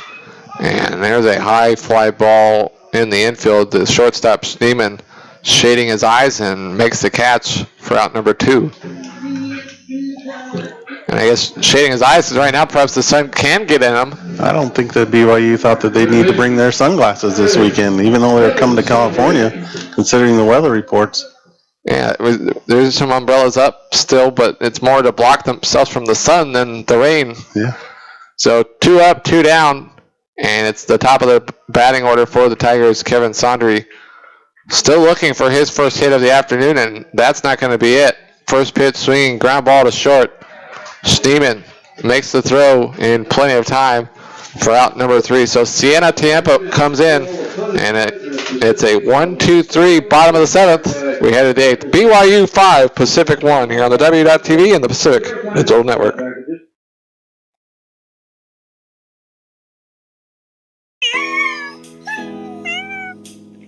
San Francisco SPCA, a non-profit animals shelter which is to save and protect animals, provide care and treatment.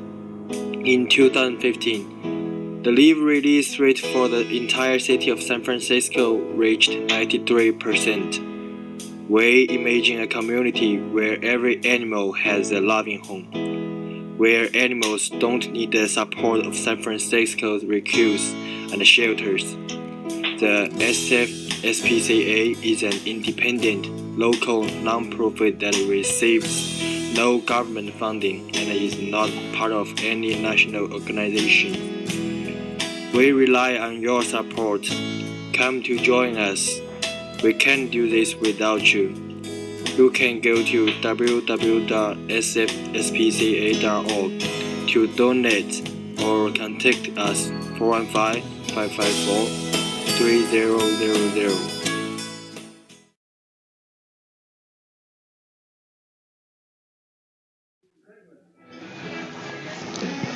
We head to the 8th inning with BYU leading 5-1, 4-5-6, part of the BYU batting order due up here against Vince Arobio.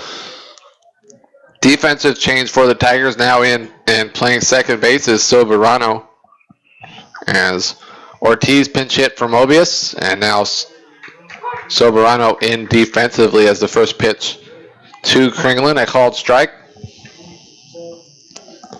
Kringlen 0 for 3 on the afternoon. Has flied out to left, right, and center. Going for the trifecta, huh? After that, I don't know who is he going to fly out to now. Well, you can always do an infield fly. With nobody on base, that might be a little difficult. Why do you got to make things so difficult, Paul?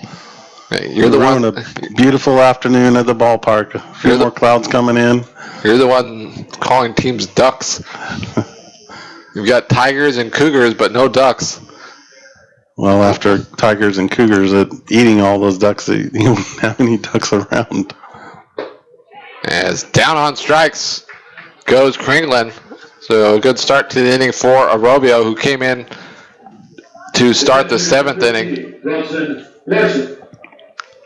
Gets the 3rd strikeout in an inning and a third, as that'll bring up Bronson Larson. Larson 0 for 3 on the afternoon, 333 on the season. Larson, a ground out, a fly out, and a ground out, as there's his first hit as he singles that ball through the hole between Tarantino and Sandri. So a 1-out single for Bronson Larson, and that'll have a runner on base for DH Colton Shaver. Designated hitter number 35, Colton Shaver. What was that phrase you used earlier? A spaghetti stringer or something? The spaghetti move by a pitcher, the old time. You're not familiar with that, huh? No. The spaghetti kick of a pitcher who's trying to induce the runner to break for second and just pauses just enough to get the throw over to first, try to pick him off. Yeah, I know the move. I just never heard it called that. Well, there's certain high school coaches in the area that claim that phrase. They use it often when they are begging for balks by the opposing team's pitcher. It's supposed to be illegal. Supposed to be. One of the unwritten rules. Just make sure your initial move by your lead leg comes toward home plate. You can pause all you want to ask Mr. Cueto for the Giants. So 1-1 count. Runner on first, 1 out here in the 8th. BYU leading 5-1. And that fastball right down the middle for a called strike. Robio having a good inning here. He's hitting some outside corners. He's changing it up. Got the count in his favor, 1-2. Against the guy who's been on bases the whole week for the Cougars. And the 1-2 fouled off to the right, heading towards the beach volleyball courts.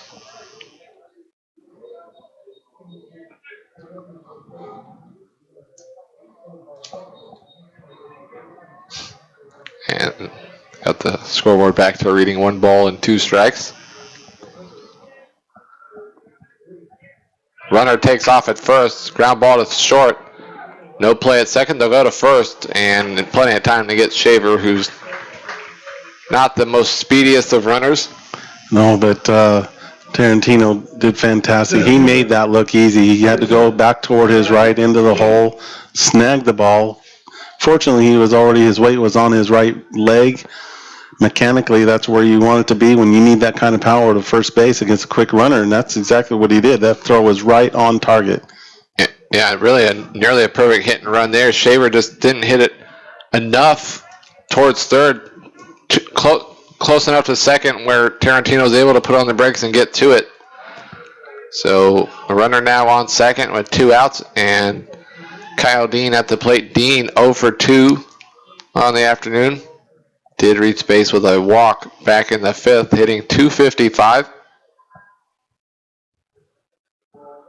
Rubio keeping a close eye on Larson as 1-0 high fly ball right behind second, and it'll be the shortstop Tarantino that will make the catch for out number 3. So BYU held scoreless in the top of the 8th.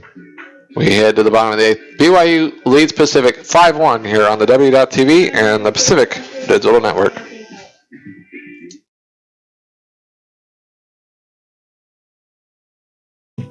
Thousands of cats and dogs each year are housed in animal shelters.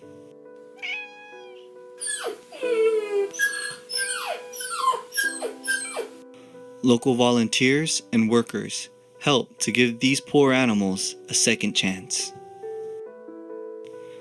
But they can't do it alone. Please go down to your local shelter today to volunteer, donate, or adopt. Your support can help end the 4 million euthanations performed each year on animals. Please help. Give a little to save a lot of life.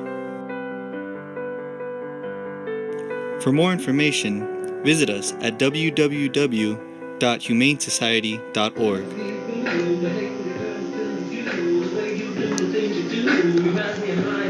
We head to the bottom of the 8th here from Klein Family Field as the Tigers trail 5-1 down to their final 6 outs, trying to avoid the sweep by the Cougars, as the Tigers will have the 2-3-4 part of their order due up against Keaton Siena Tiempo.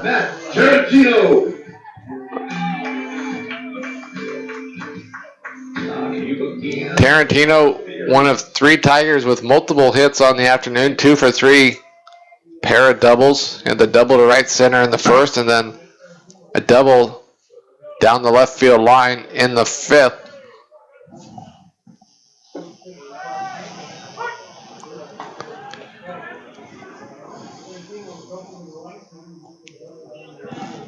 Tigers just 2 for 11 with runners on, 1 for 7 with runners in scoring position. Really, BYU hasn't hit much better. 1 for 10 with runners in scoring position. But they lead by 4, and 4 of the 5 runs they've scored this afternoon unearned. Well, aside from the obvious story of the game about those errors, 3 by Reynoso, that you have to say that Sandri's hitting streak coming possibly to an end would also be part of the headlines. He's had a great year, had a great run, and he may not get another at bat as that ball hit well to center, but Dean there to make the catch. So Tarantino flies out to center for out number 1, and that'll bring up James Free, who is 0 for 3. Hitless in this series, is that right? And I'm sure he's eager here to get on base, at least get something positive going into the next series of the West Coast Conference. Yeah, Free for the series 0 for 9 with 2 walks.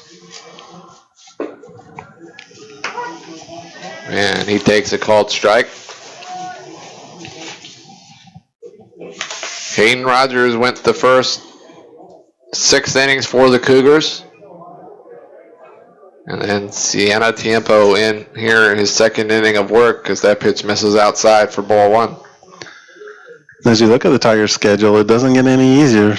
As you know, they're heading out on the road after today for a Thursday, Friday, Saturday matchup at San Diego.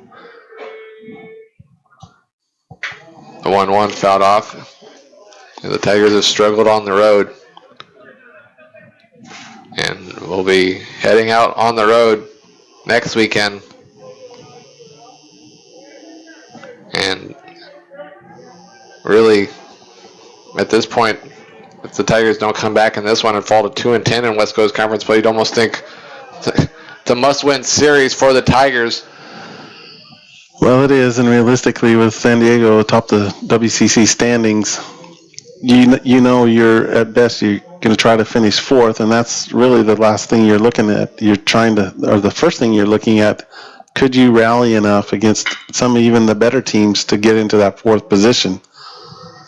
They needed to win at least one of these, and preferably two at home. You have to win those games at home.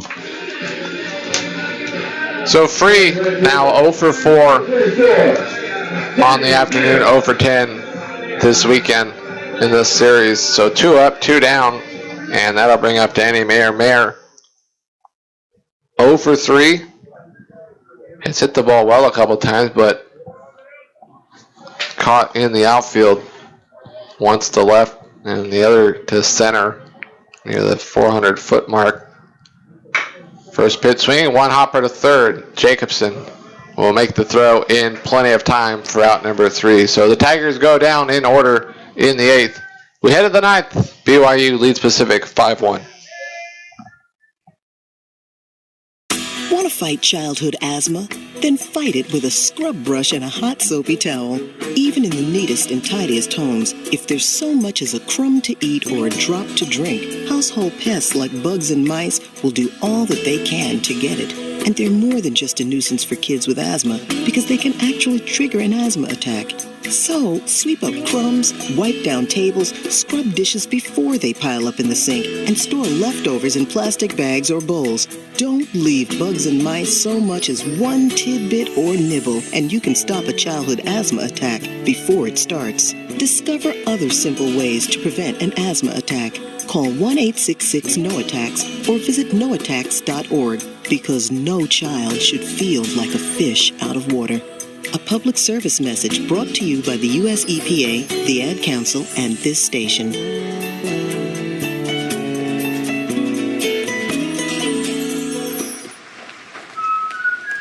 What does freedom of speech mean to me? I don't know. I've never really thought about it. Freedom of speech means I can speak out against the majority. It means I can express my opinion freely. It's the American dream. It's the First Amendment. It means everyone has a voice. I guess freedom of speech is more than a right.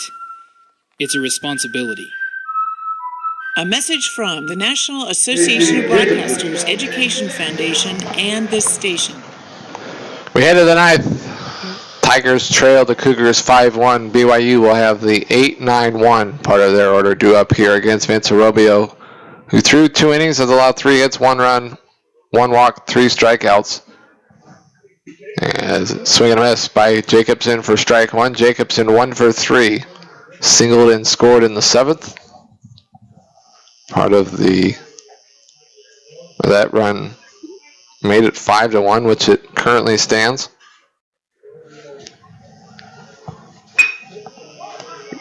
High fly ball to right center. And it'll be the center fielder Glover that makes the catch for out number 1. So 1 up, 1 down, and that'll bring up Noah Hill, who I'm guessing his first extra base hit, or first multi-hit game of the season, considering he had just 3 hits coming into the game. 2 for 3, singled in both of his last 2 at-bats, came around and scored as well. First pitch swing, fly ball to right field, and it'll be the second baseman, Soberano, that makes the catch for out number 2. So 2 up, 2 down for Robio here in the 9th, and that'll bring up the top of the order, Brandon Anderson, who is 1 for 3, has scored twice, hitting .295 on the season.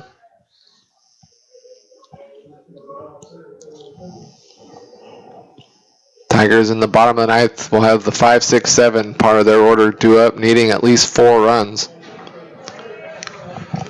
Well, I was going to mention in the last thing how Sandry was trying to extend his hitting streak to 13, and I'd forgotten that it was Danny Mayer, the last batter of the last inning for Pacific, who had a 22-game hitting streak last year. He had a fantastic season. Sandry besting that. If he doesn't get another at bat today, then his 12 game streak would be the highest this season to this point. 2-0, swing and a miss, and Sondri would need at least a couple of Tigers to get on base to have another chance to extend his hitting streak. You need at least 3 Tigers to reach base safely. The 2-1, swing and a miss. So let's see if Robio can get a 1-2-3 inning here in the 9th. Keep the deficit at just 4.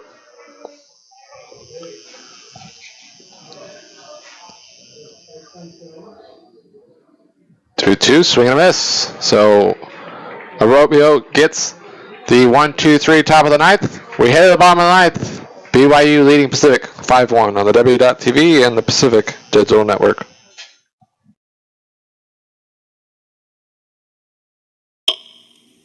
In the great scheme of things, a minute isn't all that much. Unless you happen to have a stroke. All of a sudden, those minutes count. Minutes that could mean losing your ability to talk. Minutes that could mean losing your ability to walk. Talking, moving, walking, gone. Which is why, if you can get help in time, your stroke can be treated. The warning signs of a stroke include sudden numbness or weakness of the face, sudden trouble seeing, speaking, or understanding. If you experience this, call 911 immediately, because time lost is brain lost.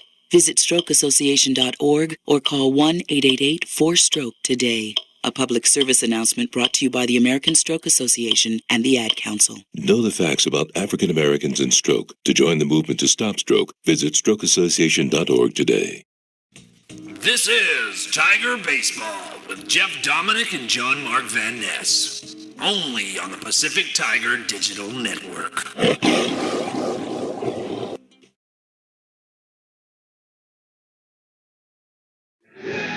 We head to the bottom of the 9th. Tigers trail 5-1 as Ryan Schultz will lead it off for the Tigers. Schultz, one of 3 Tigers with multiple hits on the afternoon. As the Tigers have out-hit the Cougars 7-6 but trail 5-1. Schultz, a single in the 2nd, a single in the 6th with a ground out in between those two. His first pitch swinging, fly ball to center. And making the catch is Dean for out number 1. So 1 pitch, 1 out here in the bottom of the 9th. As Sienna Tiempo looks to pick up the save here this afternoon. Designated hitter, number 15, Lucas Halstead. So that'll bring up Lucas Halstead. Halstead 1 for 3. Doubled and scored in the 4th, which at the time tied the game at 1. But since then, 3 runs in the 6th, 1 in the 7th. And it's 5-1 BYU. First pitch misses inside for ball 1. This game was looking real promising for the Tigers through 5 full innings. They were looking strong, and even though they had that 1 error that led to a run, and didn't know that there was more of that to come. You look at the scoreboard out there in right center field, and you see all those numbers, and the big one is maybe the biggest of all of them is BYU with 0 errors, which have kept them in the game. 1-1 fouled back into the net. Of course, it's glaring also to see that 4 under the errors column for the Tigers, because every one of those led to runs, which led to yet another West Coast Conference defeat. Yeah, this game kind of similar to game 1 of this series. A game that the Tigers lost 6-0, but it was scoreless through 4 innings in that one. And then errors led to really it was just 1 error, but the error led to a 5-run 5th inning for BYU, and that was basically the game on the way to the 6-0 win in game 1. Yesterday, BYU winning 12-1. As a 2-2 bounce foul down the line.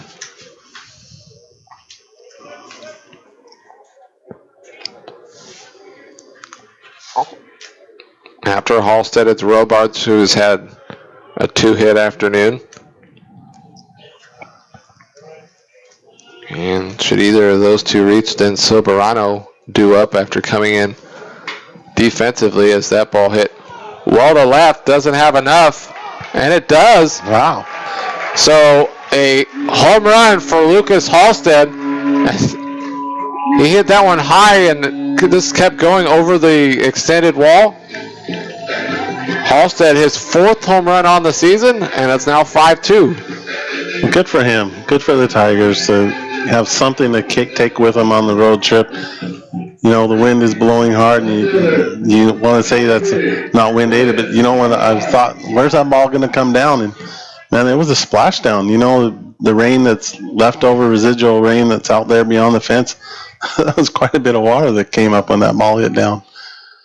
So the solo home run makes it 5-2, and up comes Robards. Mentioned Robards 2 for 3, had a single in his first at bat, a double to drive in a run in the 4th. Batting .213 on the season.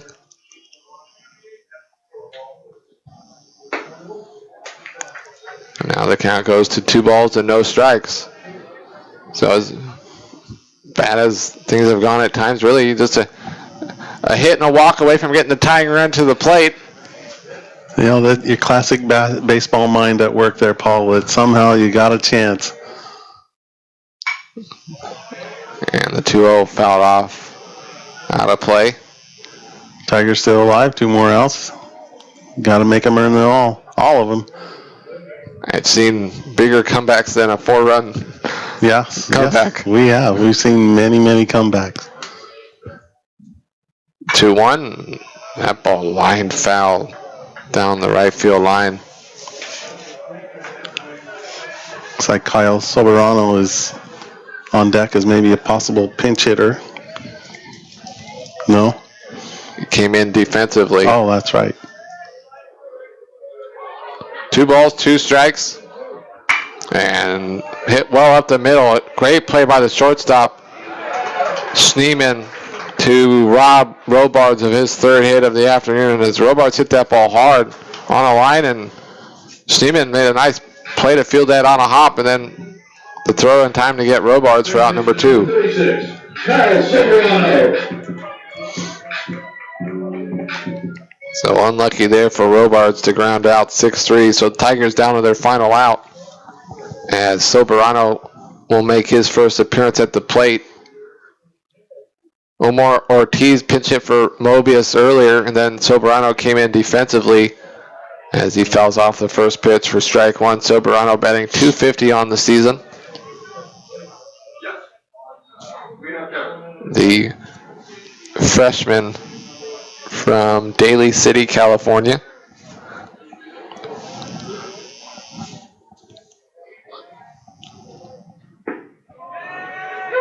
And now the Tigers down to their final strike.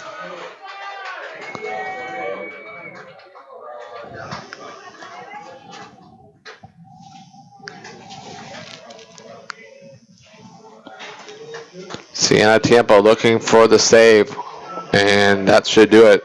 One hopper back to Siena Tiempo, and he will take it and head to first to make the short underhand flip for out number 3. So the Tigers go down by the score of 5-2. They did get a solo home run here in the inning from Lucas Halstead to at least have a tiny bit of a positive at the end, but the Cougars with the sweep here this weekend, and kept frustrating 3 games for the Tigers, scoring just 3 runs over the 3 games here this weekend. Yeah, and unfortunately we've seen that before against this tough West Coast Conference action this year. It's been a hard season so far, but still they've got a lot of young talent. They're getting in that experience they need for future seasons. I think Coach Mike New's done a great job with his recruiting class, and we'll see if they can turn around the second half of the season. They got a lot of road games to come,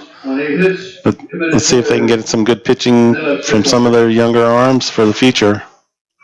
Yeah, certainly. There's lots of talented youngsters for the future, and perhaps that young field lineup kind of at times it's showed their age, so to speak. You know, a few too many errors here this afternoon, and unfortunately Ricky Reynoso really pitched well. He just didn't throw well defensively. Defensively was the issue, as Reynoso had 3 errors.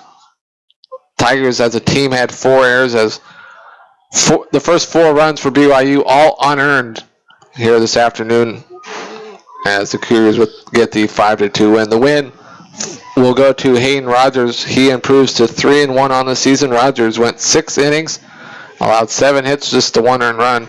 Did not walk a batter and struck out 3, as he lowers his ERA to 2.14 with the win here this afternoon.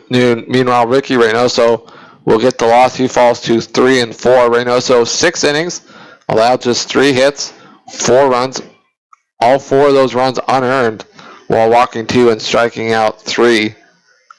And then the save will go to Siena Tiempo, as he pitched the final 3 innings of the game. So he will pick up, I believe, his 4th save. It is his 4th save of the season. So, Kev, any final thoughts here before we... Well, coming out here every day, I love coming out here and seeing the growth of the teams and the way they're progressing. And, despite what happened today, you're absolutely right. Reynoso had a really pretty good outing as a pitcher. He gave Coach New everything he needed from the mound, except for the throwing errors, and BYU forced the action. There were a couple of bunt plays there that Tigers should have had outs. There's no way around it. They were making mistakes that you would typically make in a preseason. You got to clean that up before league, and that's what he's probably talking to his team about right now. So, yes, there are mistakes. Showing their age, you put it right. You're exactly spot on, Paul, that they were showing their age. And I suspect that we'll see stronger effort come the second half. I know we got a lot of road trips, but they're going to show their true character, and these guys got to stick together. So that'll do it here this afternoon,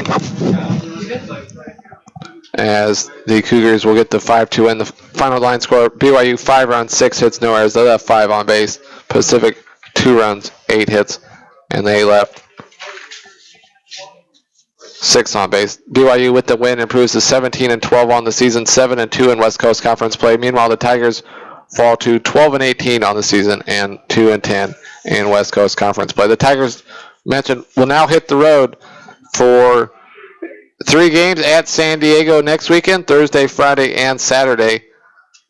And then the Tigers will return home on Wednesday, April 19th for a 6 p.m. first pitch against Fresno State. So for my partner this afternoon, Kevin Nindo, producer Michael January, I am Paul Myskins. Once again, your final score here from Stockton: BYU defeats Pacific 5-2 here on the W.TV and the Pacific Digital Network.